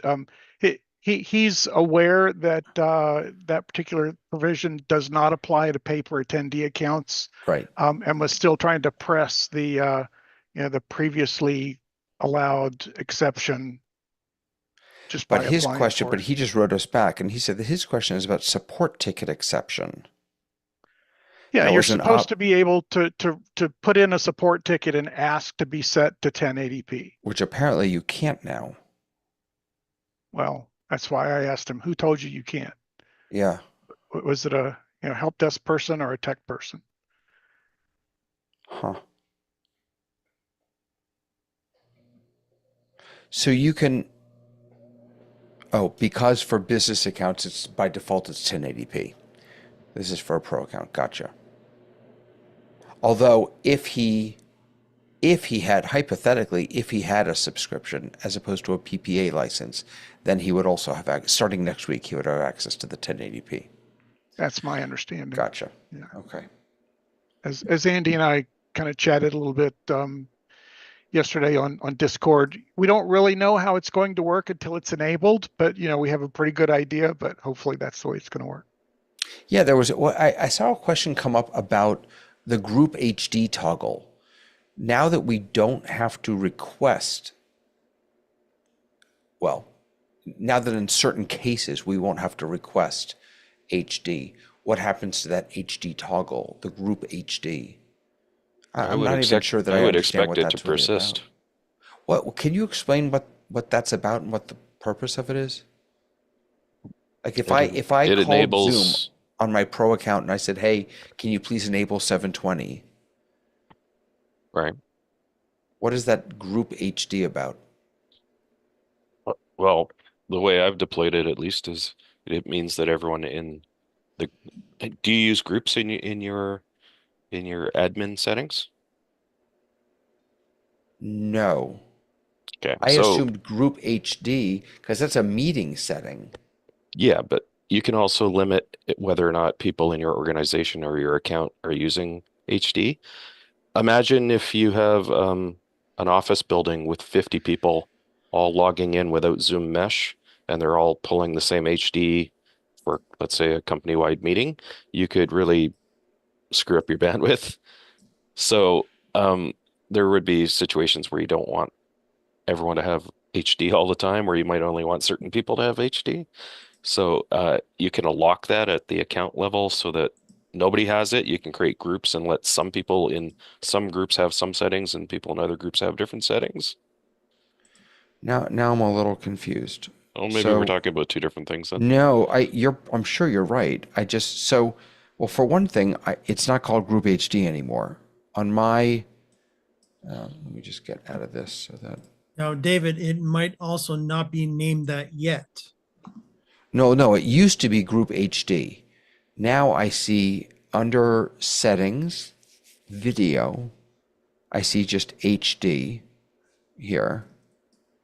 That used to be Group HD, I think. Oh, you're talking in the client.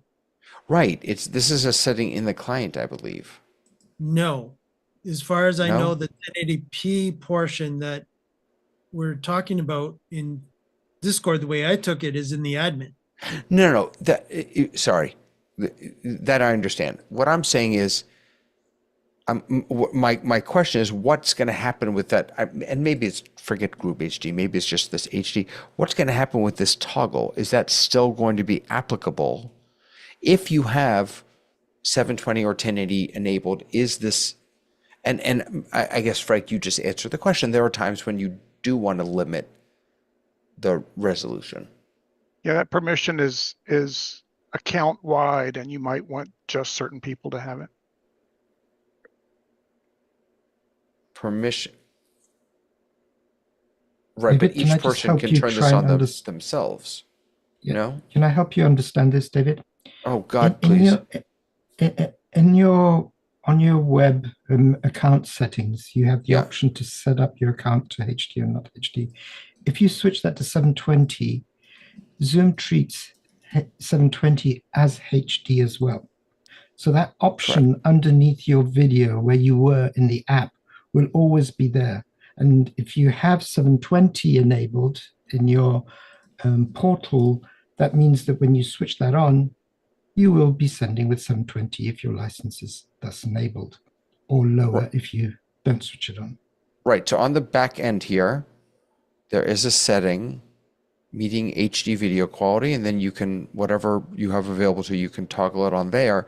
But then I guess what I'm asking is why do we have it in the back end and then also have it in the client? I guess that's what I'm asking. I think the reason why is, as an administrator, I can allow you to turn it on, and then you can make a decision on your network capabilities, whether or not you want to use it. Okay. That makes sense. Not every meeting really requires 1080p for Right. And David, also that HD reference there is also related to the type of input that specific computer or unit device you're turning that capability on. You're letting the software know that it has HD mode, where if you're using different webcams, like an older webcam, a Logitech webcam, it might only give you by default 480, but it does have 1080p built in. But if you don't enable that, it won't actually kick it in. Right.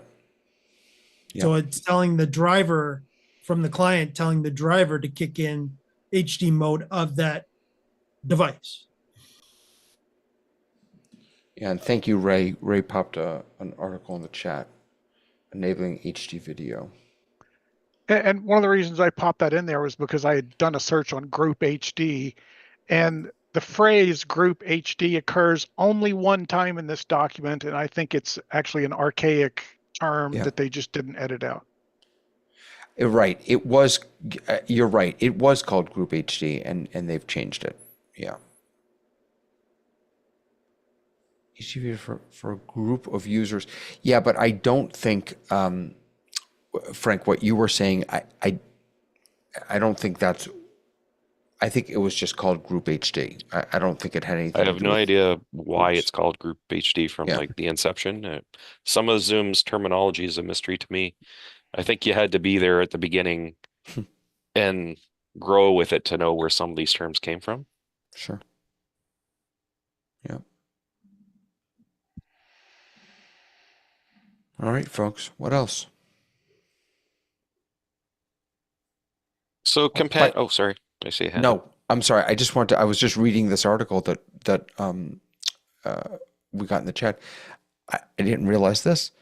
If you, because we were talking about cameras and having your cameras on, and I mentioned virtual backgrounds. If you use virtual backgrounds, your video is capped at 720. And potentially less than that. Potentially That's been 360. true for a long time. Yeah. And currently it says only some Mac OS devices with specific hardware can send outgoing video at 1080p. Again, I'm all for 1080p, but it's just not the savior. That there are so many other factors that affect resolution. It's just not. I don't want people to think it's.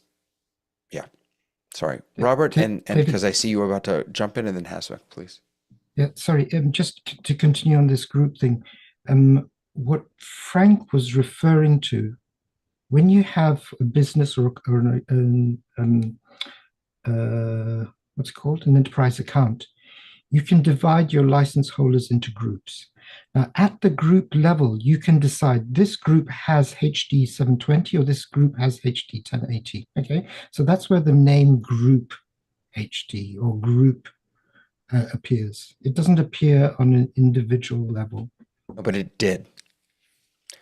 It did. No. In when I had my pro account, that label that I was just showing was, for whatever reason, was Group HD. But then you must have been looking at the account, the account owner level, and not the license, because as an account owner, you can have several pro accounts and group them. Maybe, yeah, it's entirely possible. Hasmik. Something completely different. A few weeks ago, I brought up the issue about ZoomISO not populating the companion buttons. It's a kind of a known issue. And I thought, because I use Oliver's talking heads to test my setup sometimes, and without fail, it would not populate the buttons. And we thought we had a workaround, which is to end the meeting, create a new local meeting. It would populate the buttons, exit that meeting, and then join talking heads again. And voila, the buttons would populate. That's not it. What I found consistently is that if you join a meeting and the buttons don't populate, move the gallery around. So move a window in the gallery from one location to another, and it always populates the buttons if they're not populated already. Do you, when you view them, do you view them in gallery from the, do you? Gallery, not target, but gallery It's from gallery. position. So the So, same with OSC, that happens sometimes also. And yeah. And it especially happens if you don't have, if I don't have enough people in the meeting, it won't Yeah, populate. If there are 3 at least. Right. Yeah. So in target, it always populated the buttons, but gallery position was a hit and miss. And it continues to be a hit and miss, and you just hit it with moving a gallery position, and voila, it populates the buttons. I thought it's just something I learned last couple of weeks. There's also a way. Sorry, David, can't hear you. No, sorry, go ahead. I was just about to say, I use ZoomISO, and if I have a small group of people that I need to capture, and the list doesn't populate, if you ask them to raise their hand, their digital hand, that also helps. They suddenly appear on the list, so that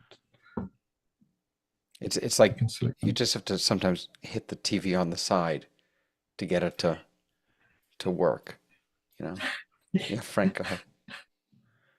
I think James mentioned somewhere that there was something, I don't want to call it a bug, but it didn't always auto-populate the Yeah, he said gallery that he position. mentioned that in Discord, that there was some sort of bug in ISO. Yeah, but you overcome that by just moving the gallery around. Whatever works. Go ahead, Frank. Oh, you asked for new topics or whatever. So you mentioned Companion 2.0 is being released next week. I can't find any documentation on that. Where did you find that? It's in the release notes. Yeah. If Mike, if you don't mind, right up at the top, general features for October 21st, 2024. The very first item is AI Companion within Zoom Workplace. This guy right here.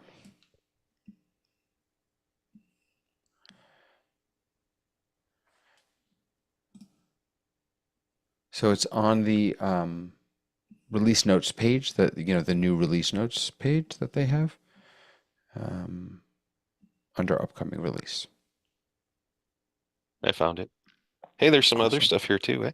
No, they're AVI1, AVI1 Yeah, what video is that? codec. What is that? AV1 is a video codec that's more efficient. And I'll let Mike talk about that because he's our resident expert on codecs. So that's good. This is a but good it says thing, for right? enterprise accounts, so you Yes. probably won't see it right away. Yeah, again, David, with you only having business, that is not going to count for you officially. So Thanks. this, again, it's one of those, again, talk to Andy. Anyways, I'm not sure I need it, so I'm okay with this. So basically, the easy way of thinking about it is currently, by default, for 1080p, Zoom has been using H.264 video codec. AV1 officially, its other name is also called H.265. So if you're more familiar with that naming convention, then you will know that basically what Zoom is doing for their own sake, which eventually I could see why it's at the enterprise level right now. I could see this going to trickle down because again, they're saving on bandwidth, which means it's saving on file space, et cetera, et cetera, et cetera, because it's basically not 50% reduction, but let's say 35 to 40% reduction in space and bandwidth needed by using AVI or AV1 codec, aka H.265, or the open source version, which is X.265. Or high efficiency video codec. Yeah. So that Or is a good thing. Yeah. Yes, it is definitely a good thing. Quality is equivalent, if not better. And that also means, and I'm throwing that out there to the YouTubeverse, AV1 is more utilized in the Netflix world for 4K. Been wondering a long time if we'll ever get Zoom 4K for hold on. recordings, especially. We haven't even gotten 1080p for everyone yet. Well, the future moves quickly.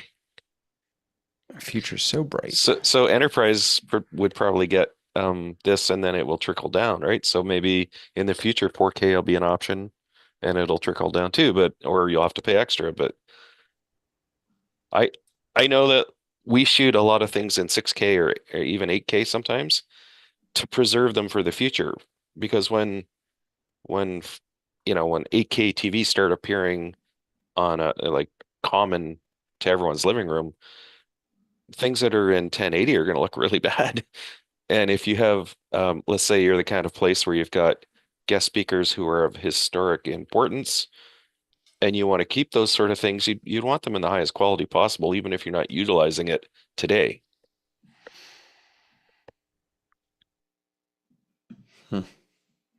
I can't fathom quality. I don't know. The idea that we need anything better than 1080 4K, I don't know. 1080 is great for having a Zoom meeting, but when you want a recording, I would prefer 4K for the recording, and options to turn it off if you don't need it. But yeah, for people who are doing video editing and stuff and they're shooting in 4K, and then they want to cut into a Zoom interview with somebody who couldn't make it in person, I don't want 1080p in my 4K timeline when I'm video editing. You got your 1080p in my foot. You got your chocolate in my peanut butter. You got your 1080p in my. Yeah, and from YouTube, Lord Zoom, Mr. John Drinkwater says, Zoom 4K for screen share would be the good start. They already do that though. Zoom will screen share at the resolution of your computer screen, which can really cause problems for people with low resolution. But doesn't it share what? No, you don't need to spotlight me. Doesn't it share? I'm just working while we're talking. Doesn't it share what you're able to send it? Like it's not going to share 4K if you're not sending it 4K, right? It sends the full resolution of what your monitor's resolution is. If you're on a iMac with a 5K screen, you're going to get a much bigger dimensions than 1080p during the screen share. Right. It's actually worse than that.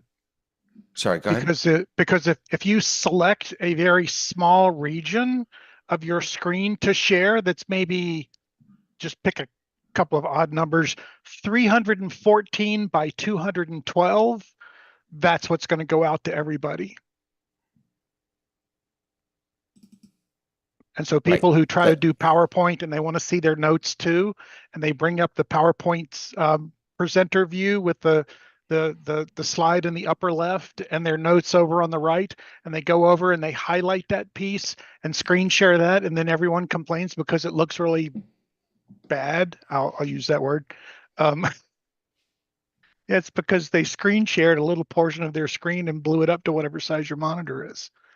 Right, and that's sort of what I was asking, is that it doesn't share 4K by default. It just it shares whatever you have, and if you do full screen and you've got a 1080 screen, it'll do that. And that's why when we see these recordings of the share screen on the cloud, if there's one person who has a 2K or a 4K monitor and shares full screen, all of the other screen shares that are not 4K get placed in a corner of that 4K space. It only puts in the recording the 1080p at its native resolution. And so it wastes all of that black space in the 4K world and just puts it down in the corner at 1080p. It Gotcha. uses 1080 of the 4K. There's a gentleman that I watch from the eCam community that I watch often, and he has, I don't know what it is. It's maybe an 8K TV or something. And what he does is he'll open up a whole bunch of 1080p windows on that screen, Yeah. and then share just in, and then he doesn't have to change it. They're just works beautifully.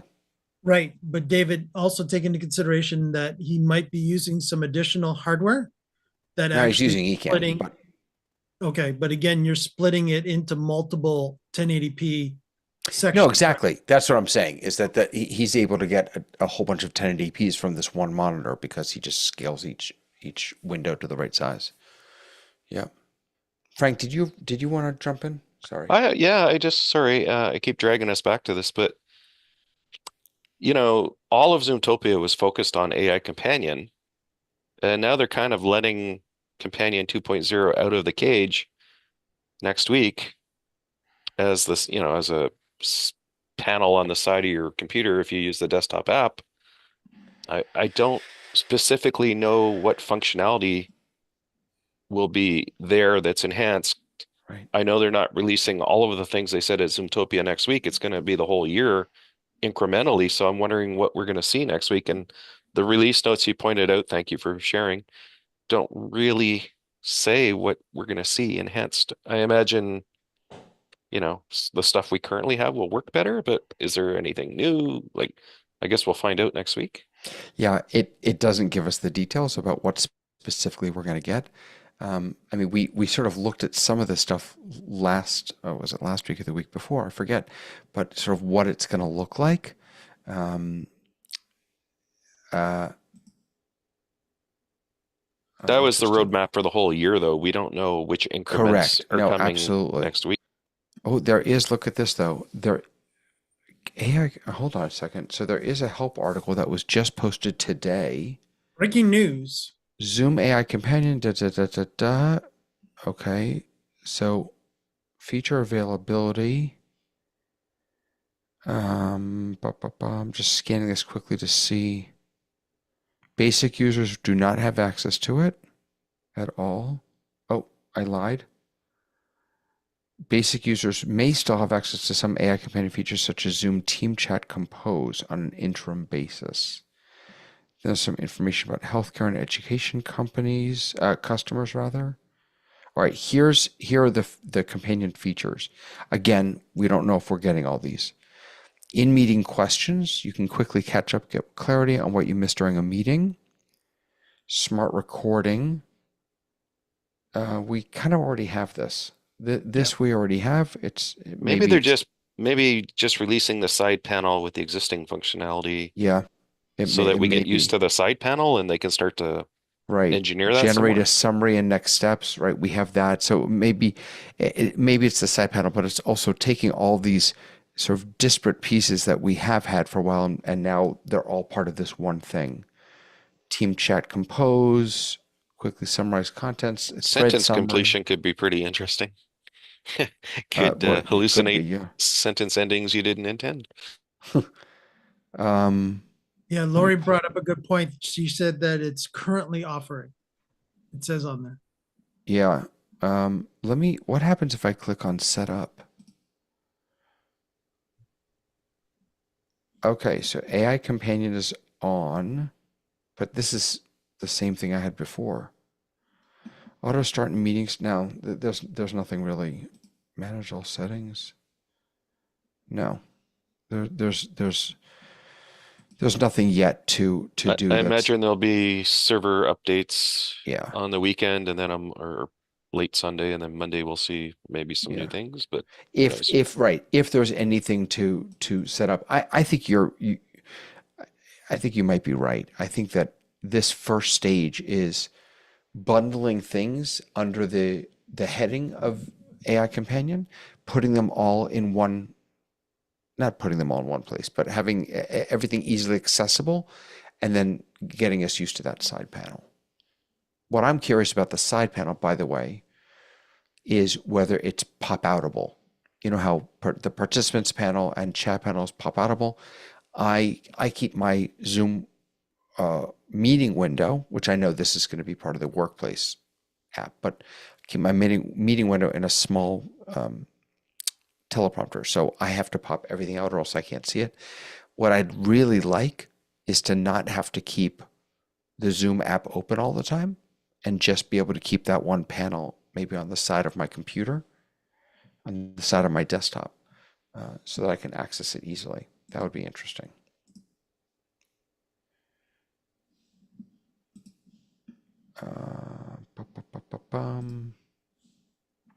So let's see, let me just see if there's anything else in here under email compose.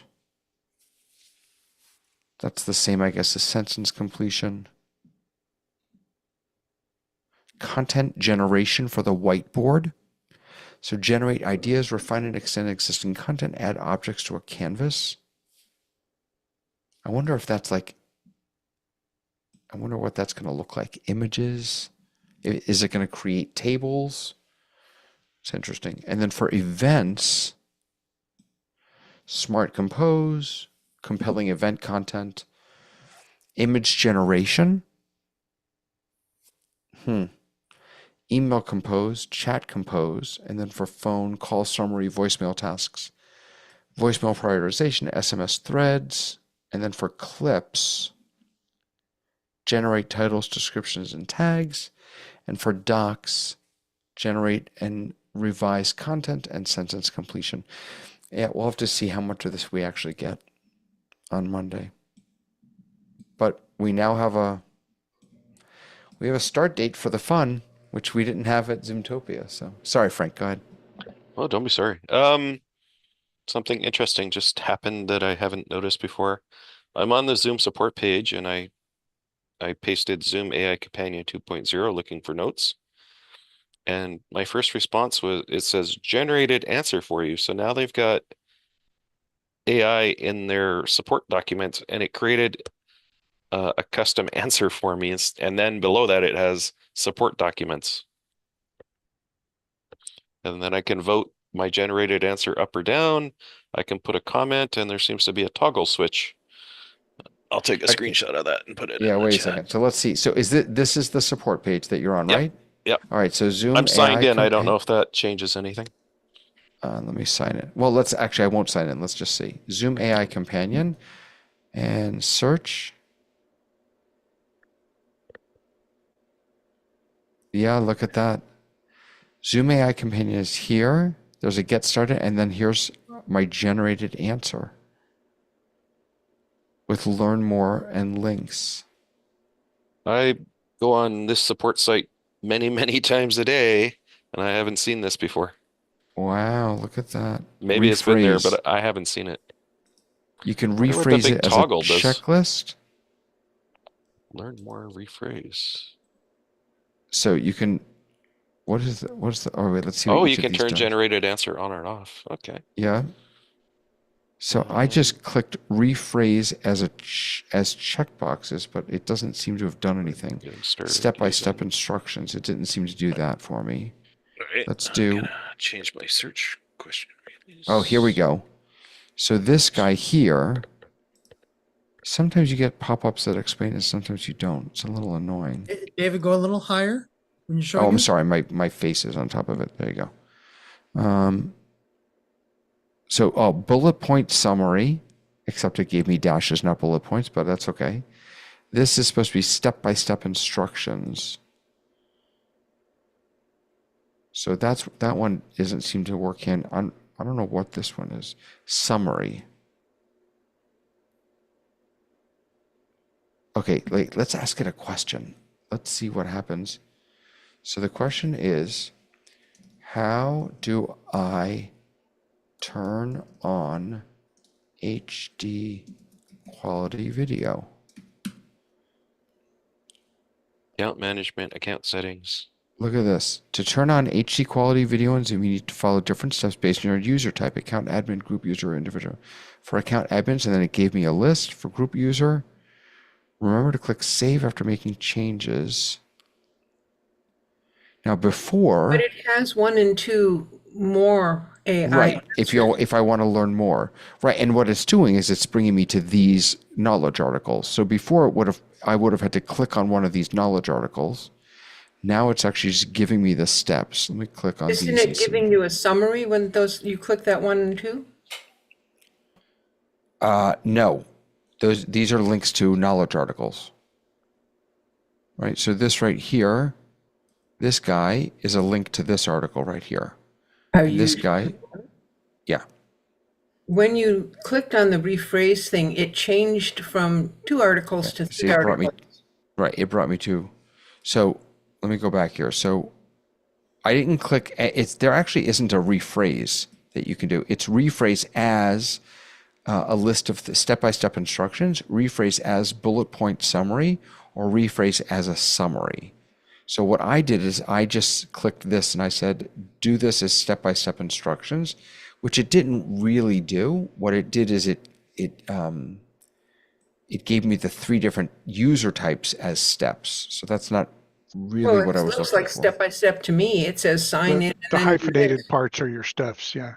Right, but right, my point is that you have 2 different things that should be doing different. The only difference between these 2 is that this one down here put a 1 before each of these. Yeah. Everything else is the same. And then if I click on summary, look at that. David, are you, well, I guess it's kind of interesting. I'm doing this from my computer, kind of entering the same things, and I'm not getting the AI summaries. Interesting. Do you, Are you signed in? So I'm not signed in. Oh, okay, I'm signed in, so I didn't know if that was a Ray, factor. do you have AI Companion turned on in your backend? Well, again, like you, I was not signed in. I was. Oh, that's right. So that wouldn't matter. Yeah. I would think it wouldn't. Interesting. I wonder why you're, Clear your browser cache, maybe? This Maybe you're also getting giving an us old page load. Sorry. Let's look up something else. How do I record individual videos of my participants?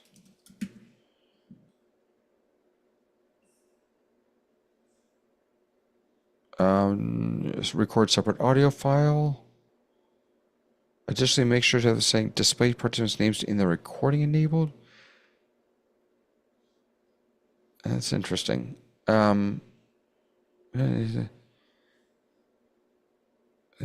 Video tiles in the recording. This is kind of a hack that it gave me. This is interesting. To record individual videos of your participants in Zoom, you can enable the option to record separate audio file for each participant. That creates separate audio files instead of one audio file with all the participants' audio. Additionally, make sure you have display participants' names in the recording turned on. This captures the display names of each participant in the local recording, ensuring that their names are associated with their individual video tiles in the recording. Following these steps, you can effectively record individual videos of your participants during Zoom meetings or webinars.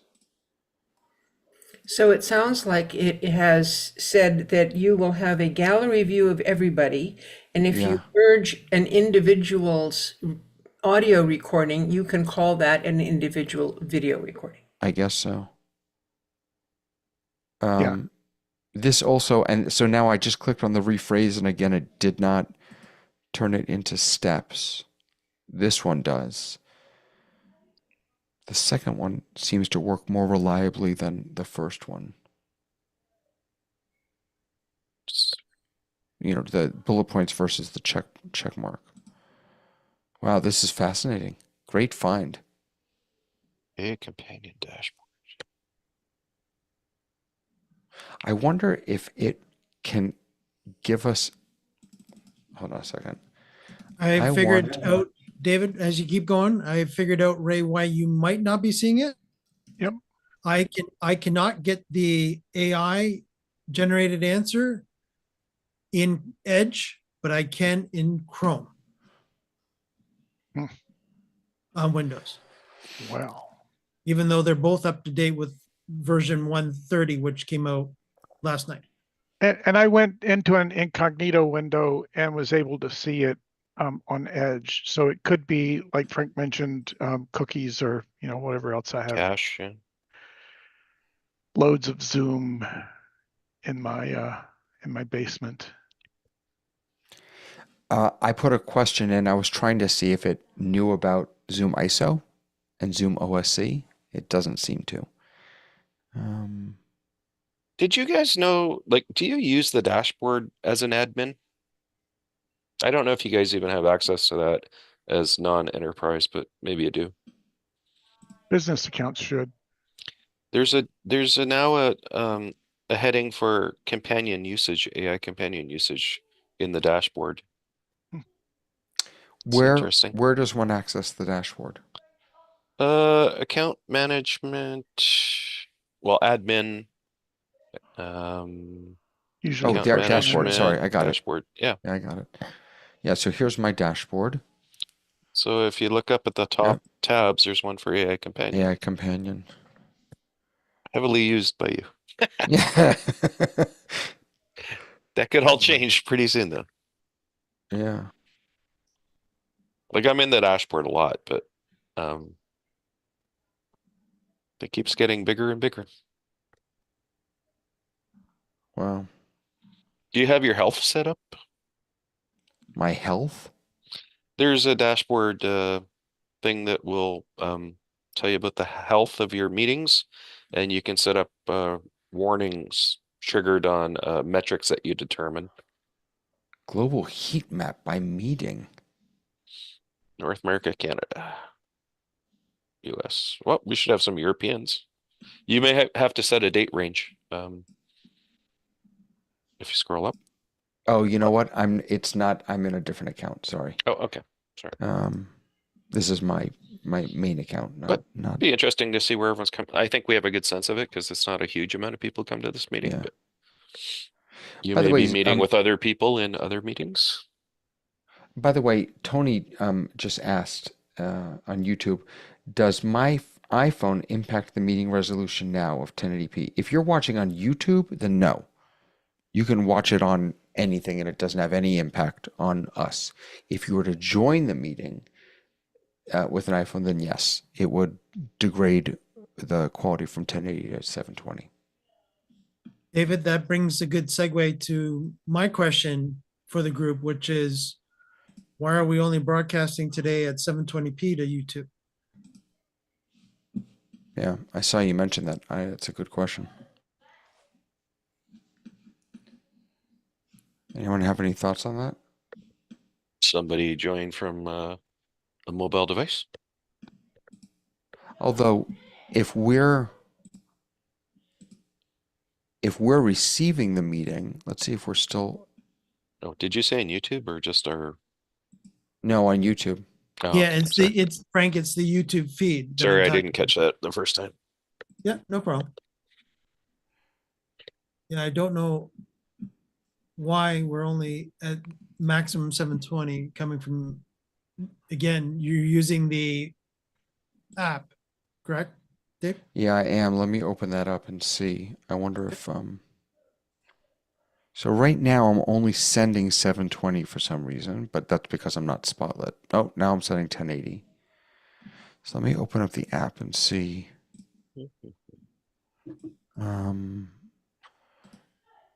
Public, it says 1080. Huh. I'm receiving 1080. On Ray, you're seeing it on YouTube at 1080? Not YouTube, on my Lori, thank you so much for coming. Thank you, guys. We'll see you next week. I appreciate all your help. Awesome. Thanks. Bye. Yeah. Bye. And you know that we're getting on YouTube at 7:20? That's what I'm seeing. I don't have a choice to go any higher, even if I want to force it in the actual YouTube player. Sorry, that was me. How do you see? How do you see in YouTube, or how do you see? No, how what- do you? I was sorry. I started that question without fishing. No, I was going to ask, how do you see what the resolution is? But I'm Stats for actually, nerds. yeah, I'm actually going to pull up the Is that what it's called, Mike? Stats for nerds on YouTube? Yeah, yeah, yeah. Or you could actually just click on the actual cogwheel and you have quality. And then you can choose your different quality levels. And 1080p is currently not in that list.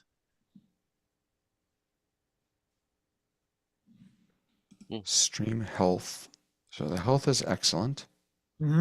Yeah, has been. Stream settings. I don't know. But you didn't do anything different, David. I No. know you're at a different location, so I'm not blaming that. I I'm don't just- think it's possible. I don't. It's possible, but I don't think I did anything different. All right.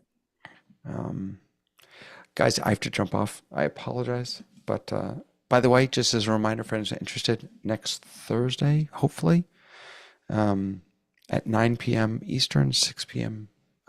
Pacific, the rundown on rundown.show. The rundown.show. Is there a website to subscribe or anything to? The rundown.show. Yep.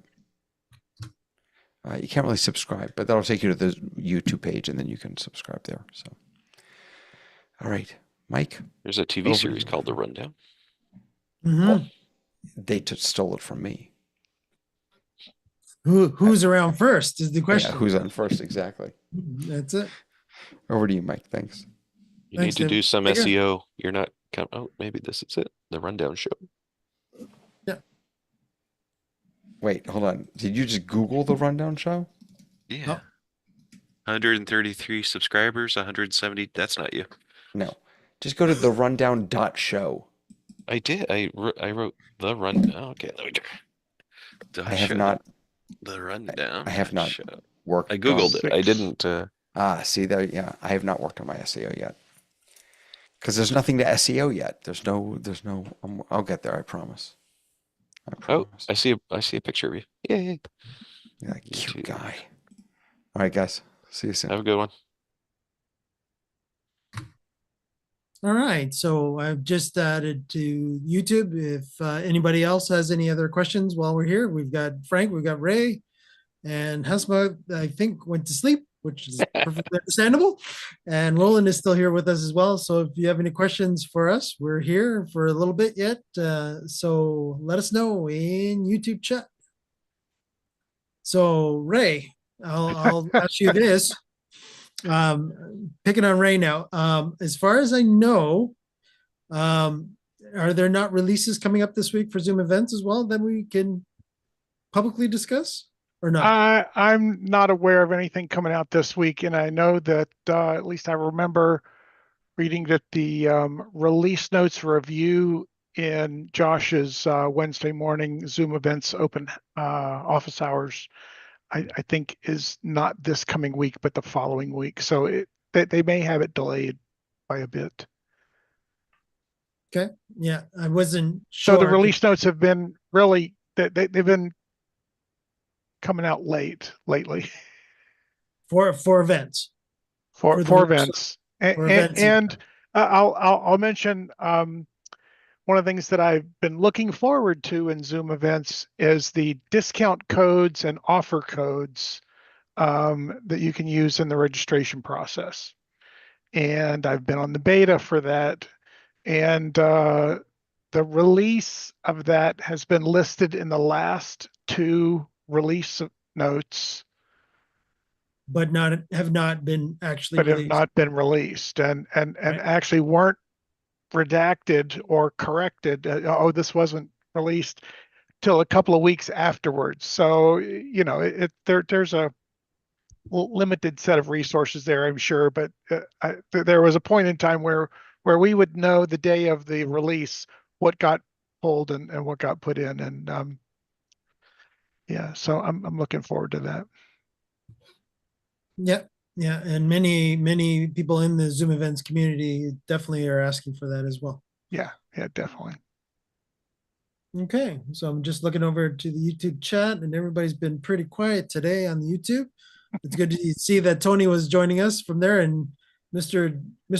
Drinkwater is watching us on YouTube from the mighty UK. So that's awesome. So yes, definitely. If anybody has any other questions, while we still have Ray and Frank here before we sign off for the day, let us know in chat. I'll mention real briefly a personal thing that's occurred to me in the last couple of weeks, and there's a tie-in here to the release notes. I had to retire my Toyota Prius of 13 years and 322,000 miles because it needed more repairs than it was worth, and I made the jump to a Tesla. And so, first week of kind of getting in the Tesla and trying to figure out all the things that are on the little panel and everything. And lo and behold, there's a Zoom app on there. Yeah, I think And that so, was announced at last Zoom, like not this one that just happened, but a year ago. yeah, I can't remember, I'm sure I had heard it somewhere, but until I actually saw it there, it was like, oh, there's a Zoom app. And then I was reading the release notes, and there's a note in there about a bug fix about running Zoom on Android when you're connected via Bluetooth to a Tesla. And I searched for the word Tesla, and it was the only mention of a Tesla in the release notes that I could find. So anyway, that was kind of interesting. Now the question of the day, Ray, did you connect? Have you used it? Actually, last week, I joined like this 20 minutes early, and there were two people in. I can't remember who, but I was actually in the parking lot having taken my wife to work, and I was like, well, it's 20 minutes before. Let me see if there's anybody there, and I tapped in and was able to connect. Yeah, it was actually pretty cool. Okay, and as far as camera, there is a camera? Well, there is. There's 2, 4, 6, 7 cameras in the Tesla. 6 on the outside, 1 on the inside. And one of the reasons that it's there is to watch you while it's trying to do its autopilot mode to make sure that you're alert and attentive, because they don't want you trusting the Tesla to drive itself, which is a good thing. But that camera, which gets sort of the full inside coverage, gets you in full coverage.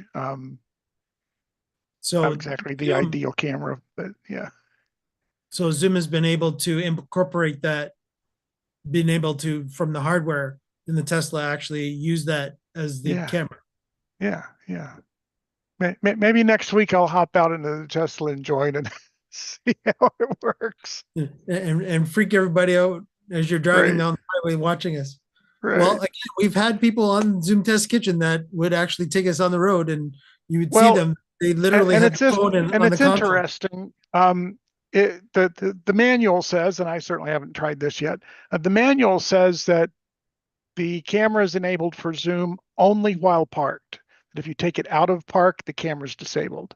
And I think that's because they want the MCU looking through the camera to make sure you're alert in case you decide you want to put it on autopilot mode. Right. Okay. Yeah. Mr. Drinkwater from YouTube is actually saying you can use remote camera control to park the Tesla. He was kind of cute. I don't know, John. I don't know. Might have to talk to Elon about that one. Well, it already auto parks when you're in it. And you can summon it from another place within a parking lot, and it will drive to you. So it's pretty slick. Slick as a word? As I told my wife, if I was going to design a car, it would be like this. Yeah, very cool. So how many miles on it so far? Right. Not quite 2K. So yeah. Not quite 2K. All right. Way cool. We took it on our first sort of long trip. Yeah, about 160 miles south of here, and filled up at one of the superchargers along the way, and uneventful. It was a nice trip. And you were quiet. able you ended up getting a fast charger installed at home and such? Yeah, yeah, yeah. I had the regular plug-in wall charger, and it would almost get the full charge for the 100 miles a day that we typically travel. But that fast charger takes care of it in about an hour and 15 minutes. Nice. Nice. Okay. So you're definitely enjoying it. I know also, if I'm remembering correctly, the other Ray, Mr. Franklin, is also a dual Tesla owner. Yes, he pointed that out to me on Discord when we were chatting. Right. Yeah. So so he's definitely all in when it comes to Elon Musk and Tesla. Absolutely about that. Okay. So last call going out to the YouTube chat. If there's any other questions that you want to ask us, let us know. Frank, so how was your week? We'll do a quick how was your week while I'm waiting for questions. It was good. Monday was Thanksgiving, and I took Tuesday off as well, so it was short week and busy, but you know how it goes. Yeah, more busy probably as soon as you got back, right? Well, yeah, now you have extra days off that you have to account for, so you have to make up, but quite a few Zoom issues, mostly user error or lack of knowledge. You know. Yeah, the generative AI might be helpful for you in the support section to send people there from the school, or not? Maybe, I don't know. It'll help me help people if I can find answers faster if I don't know the answers. But Zoom is progressive and they keep changing and their product offerings sometimes weekly. So keeping up is always part of the challenge, right? Yeah. So definitely, do we assume that the sports documentation might improve? Time will tell. I mean, I guess if they're going to use AI to generate their support documentation and have people vote on how relevant or good it was, it'll probably manifest in new and better ways in the future. Hard to say right now. I think a lot of companies are trying to use AI to get rid of staff and reduce their costs and their overhead. How good that'll be for the next 5 years, I can't say. The reality is AI doesn't really invent stuff. Nope. AI learns stuff by going out and gathering what it can get.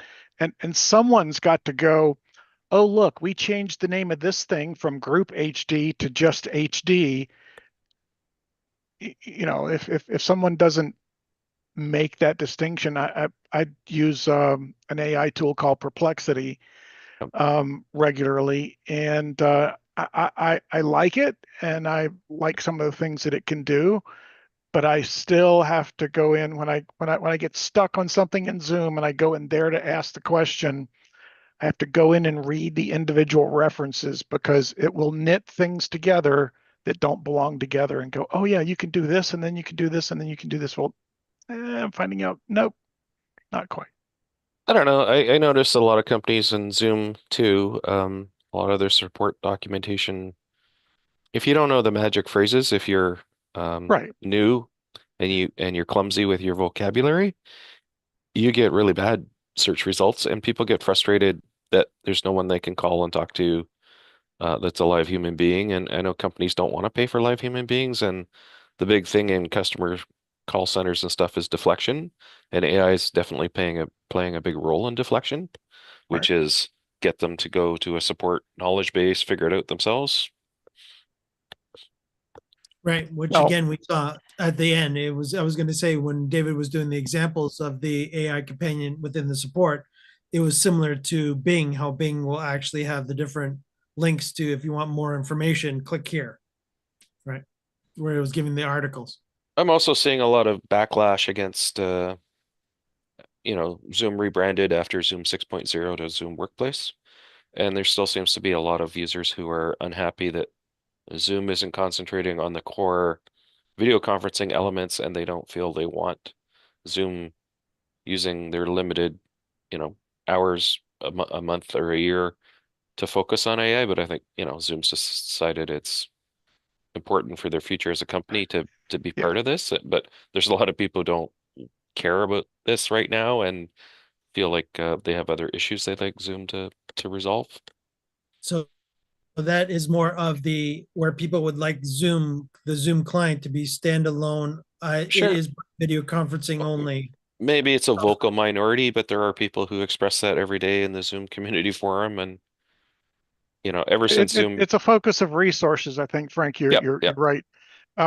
There are several very long and very heftily contributed to, I have to say, threads from the Linux community who have, I mean, the problem with Linux, and I'm not Linux bashing here, it's just a fact that there are so many configurations of Linux of ways that, the various pieces are put together and so forth.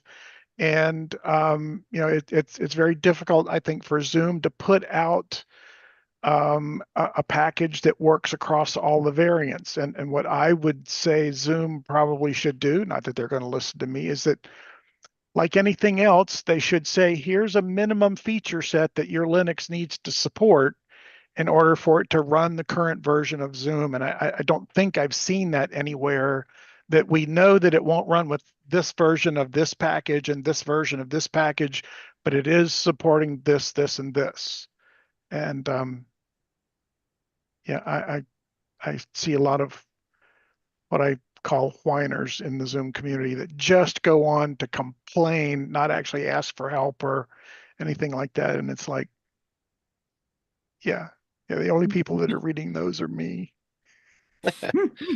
Yeah, but just to comment about the Linux stuff, I agree with you, Ray. They should be a lot more transparent, but it Transparent, sounds like absolutely. Yeah. I use the transparent word a lot as well. Zoom should be more transparent. They're very transparent about a lot of things, but they're not transparent to the level that many of us think that they ought to be, not only transparent, but forthcoming with some information like this. They should be proactively going, we know that we're giving you poor Linux guys limited support and limited configurations that we support, but here's what they are. Right. They're very clear. We're not going to support Windows 7. We're not going to support Windows 8. We're not going to support, Mac OS, this, that. They're making those sorts of things very distinctive. And I think they ought to go, down the path of making that very clearly defined for the Linux. So I'm not an expert on statistics or sample sizes, but I have a very large user base for Zoom. Right. And I can see, Windows is 44.2%, right. Mac is 32%, and when I get down to Linux, it's 0.38%. Right. So, I mean, if I'm a company, am I going to put a lot of resources into a client that's being used then by less than 1% of my end users? Probably not. Maybe some companies would have a different philosophical approach to that, but right. Zoom probably looks at how many people they have they're giving me this data, so they definitely have this data. And if it's less than 1% of their user base is using Linux, are they going to put the resources there? Well, and I don't disagree, Frank, but honestly, they should be very forthcoming in a support article that says, here's what we are supporting for Linux users. And oh, by the way, you're less than 1% of our user base. We don't want to ignore you. And here are the configurations that we will support. And if you operate outside of those configurations, you're on your own. I agree. Transparency is a really important thing. Yeah, no, that sentence that you said, Ray, is, and the Linux community will accept that too. Because a lot of them will know that, okay, yeah, I'm not doing a standard installation of Linux, right? So if it breaks, fine, it's my own problem now because there's a whole thread about the fact that when they go in and do a screen share, Zoom just quits.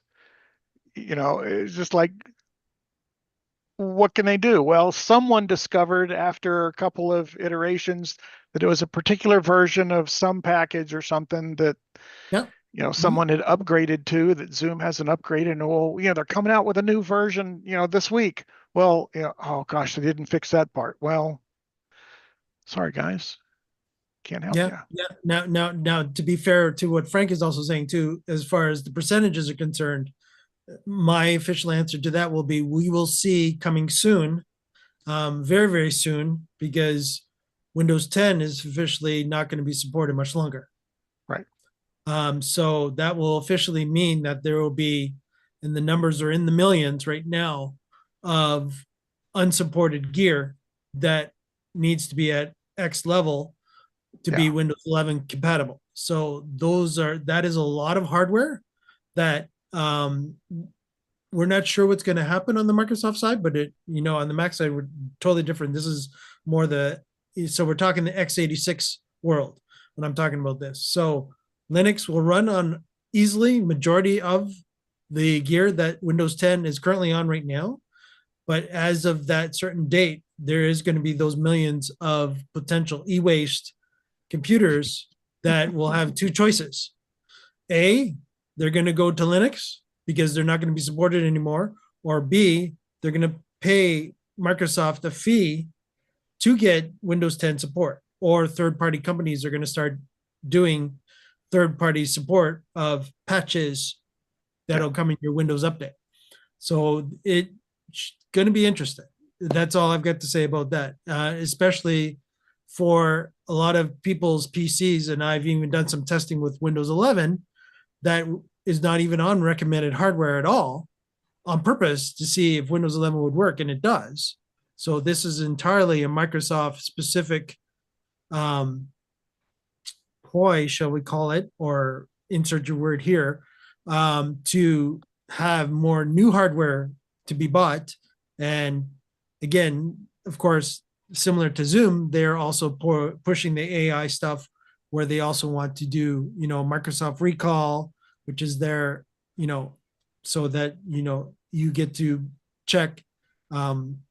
Microsoft Recall is the capability of being able to do where it will actually look at your screen all the time. And it's like, oh yeah, where was this? When was I looking at that? And you can ask the Microsoft Recall and it'll say, oh yeah, this is when you're in this browser and you're at this website, as an example. And it should be able to do that. But again, it needs an NPU for that capability. And of course, a lot of the current, millions of e-waste potential PCs do not have an NPU.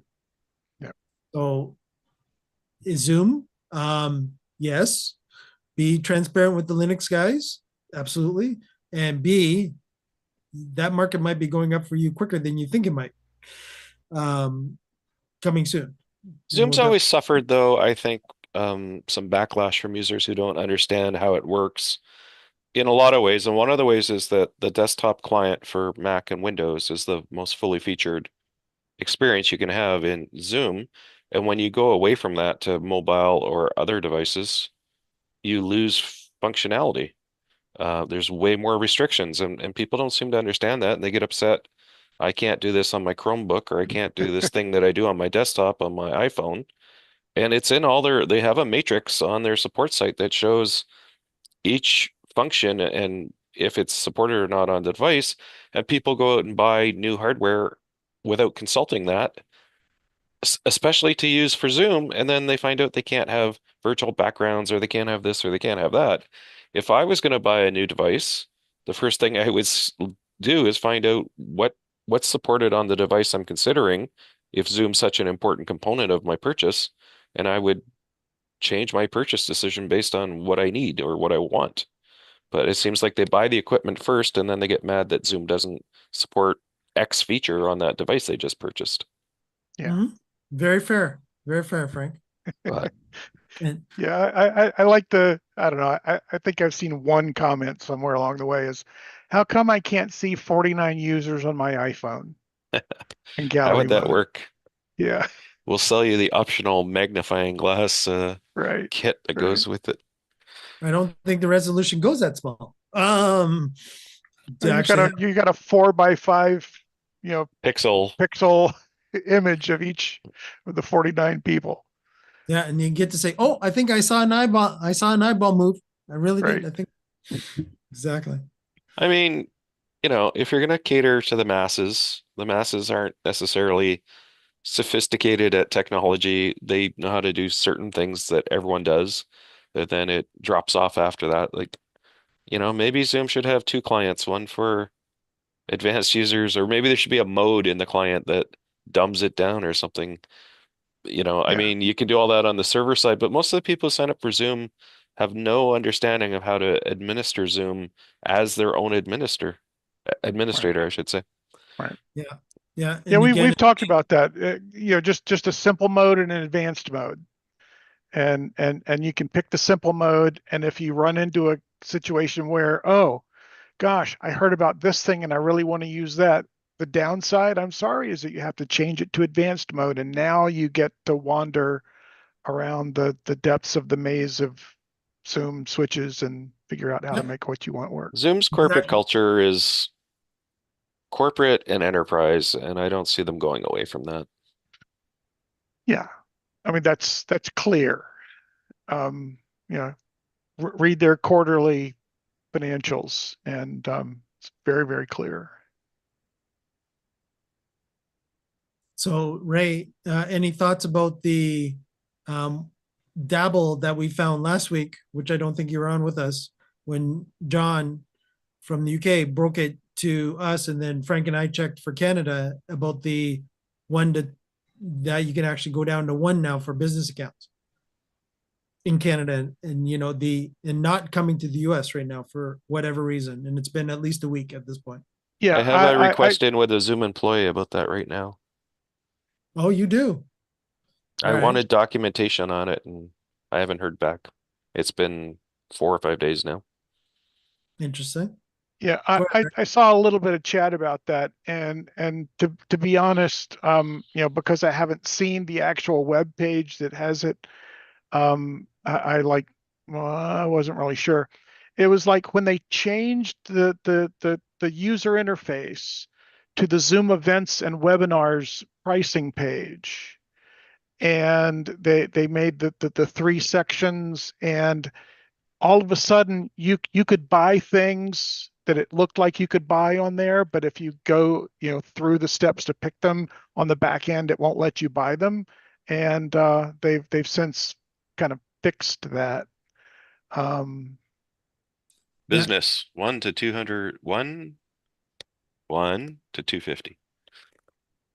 Yeah, and we've actually last week, Ray, I don't know if you saw the archive or not, but we actually one of our members on YouTube actually said, "Yeah, I use ExpressVPN and I VPN'd into Canada, and then I pulled in the website, and he was offered the 1 to 250 as well." Website. Interesting. Again, logged out of his account. Right. But as if he was a brand new user. As a Zoom reseller, I get the big pricing list from Zoom, and my pricing lists for US customers a single business license, but you can only sell that to a person who already has 10 licenses. So the restrictions are all there. And if someone says, I want to buy, one more license, or I just want to buy two, you can sell them two. You can sell them any number under 10, but it won't let you drop that in unless they already have a business license. Or it brings them up to a business license capacity. Like if they've got 7 and you want to buy 4, okay, we'll do that, but all of your licenses now go to business licenses. I think I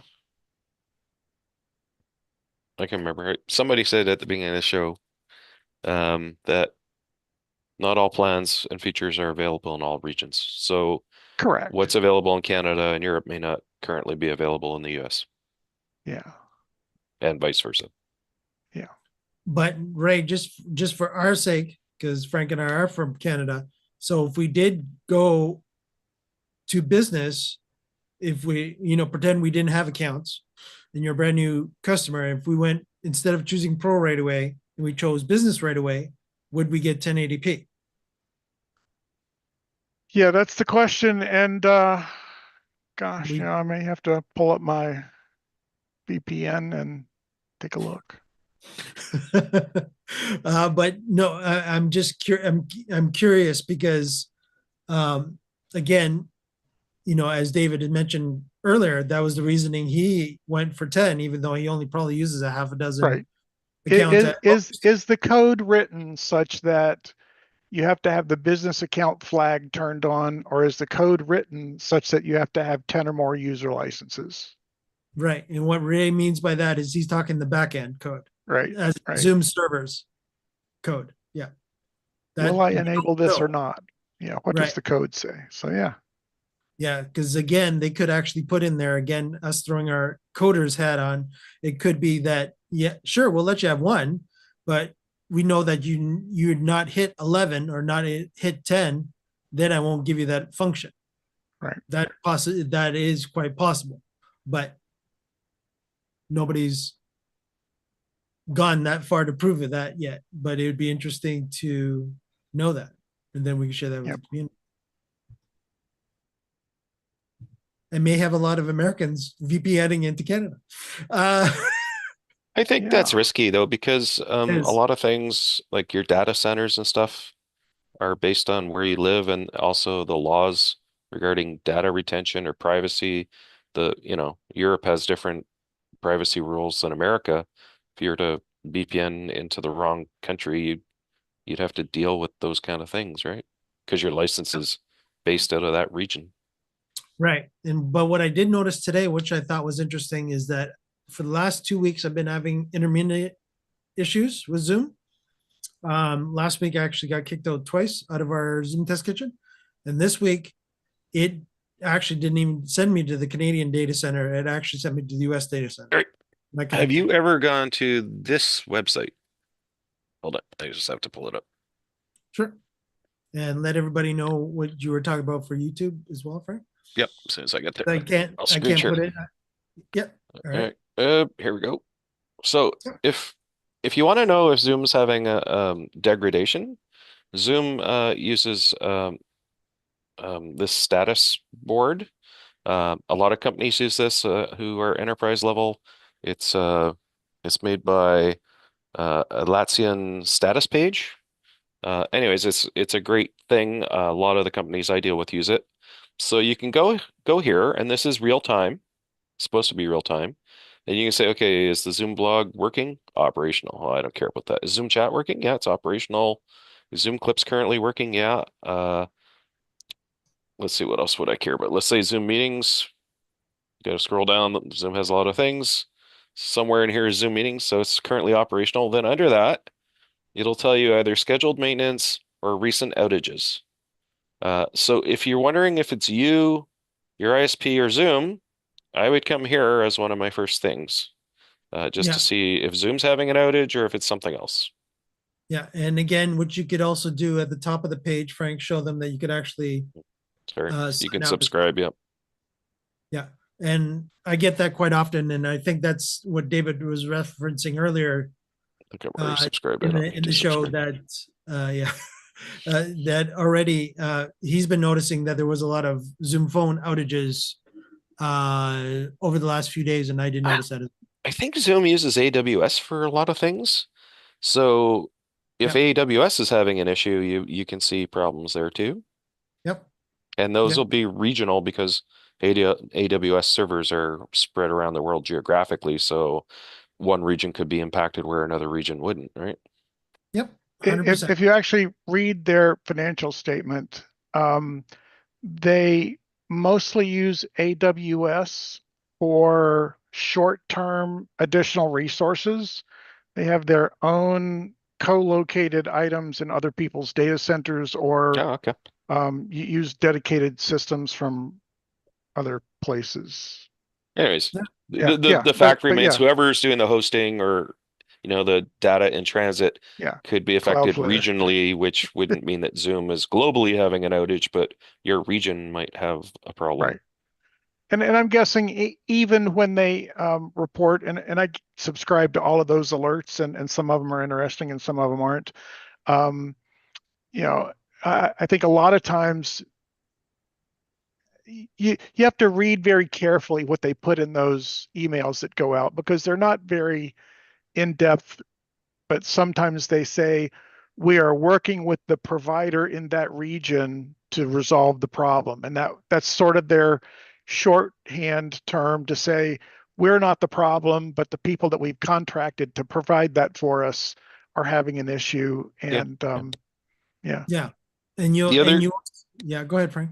I was just going to say, pretty sure a week ago I discovered that there's a regional version of this page for Canada, and there were ones for other regions, and I subscribe to the Canadian, the global, like the Zoom corporate headquarters one, and I signed up for the Canadian one as well. Oh, cool. Yep. But yeah, so what I was gonna say about so again, knock on wood, up to rate to this point. Anyways, I've been stable because again, I noticed I purposely went to see, because again, I was watching the stats and such as we were talking about resolution today, and I noticed that, oh, okay, I'm actually connected to the US data center today, because it usually will tell me, Yep, I'm connected to the Canadian data center. And most of the time it would make sense because I'm based here in Toronto, so I guarantee I have servers there. My previous statement, I just want to expound on that for a second. It might be another company I deal with that I found the regional one, but the other thing about data centers that a lot of people don't know is there's a Canadian data center for Zoom, and I'm sure there's data centers for most countries or whatever regions. Not all services can be provided.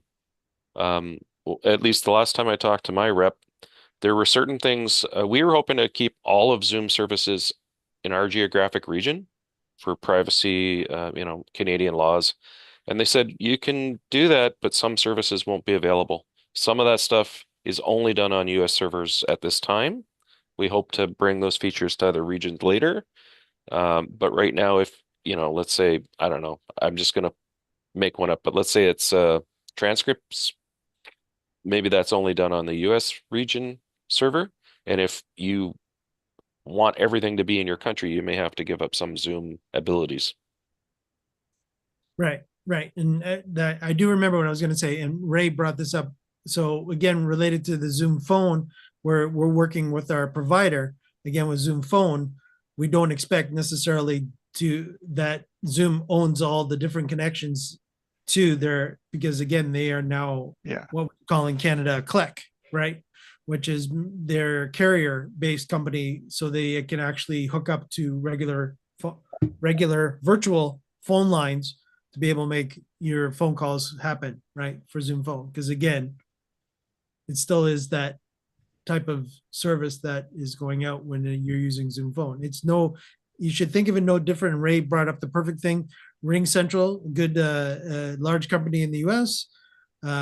Again, up here in Canada, there'd be equivalent to, it's basically, we do have Ring Central up here in Canada as well. But again, any VoIP type phone type company that you use for your business already, if you're already doing that, you may want to look at the Zoom phone, especially if you're already in the Zoom universe, to actually bring that to your business as well. Okay, so the YouTube audience has been very, very quiet. Because they're not there.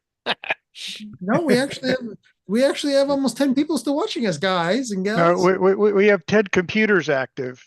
That would be correct.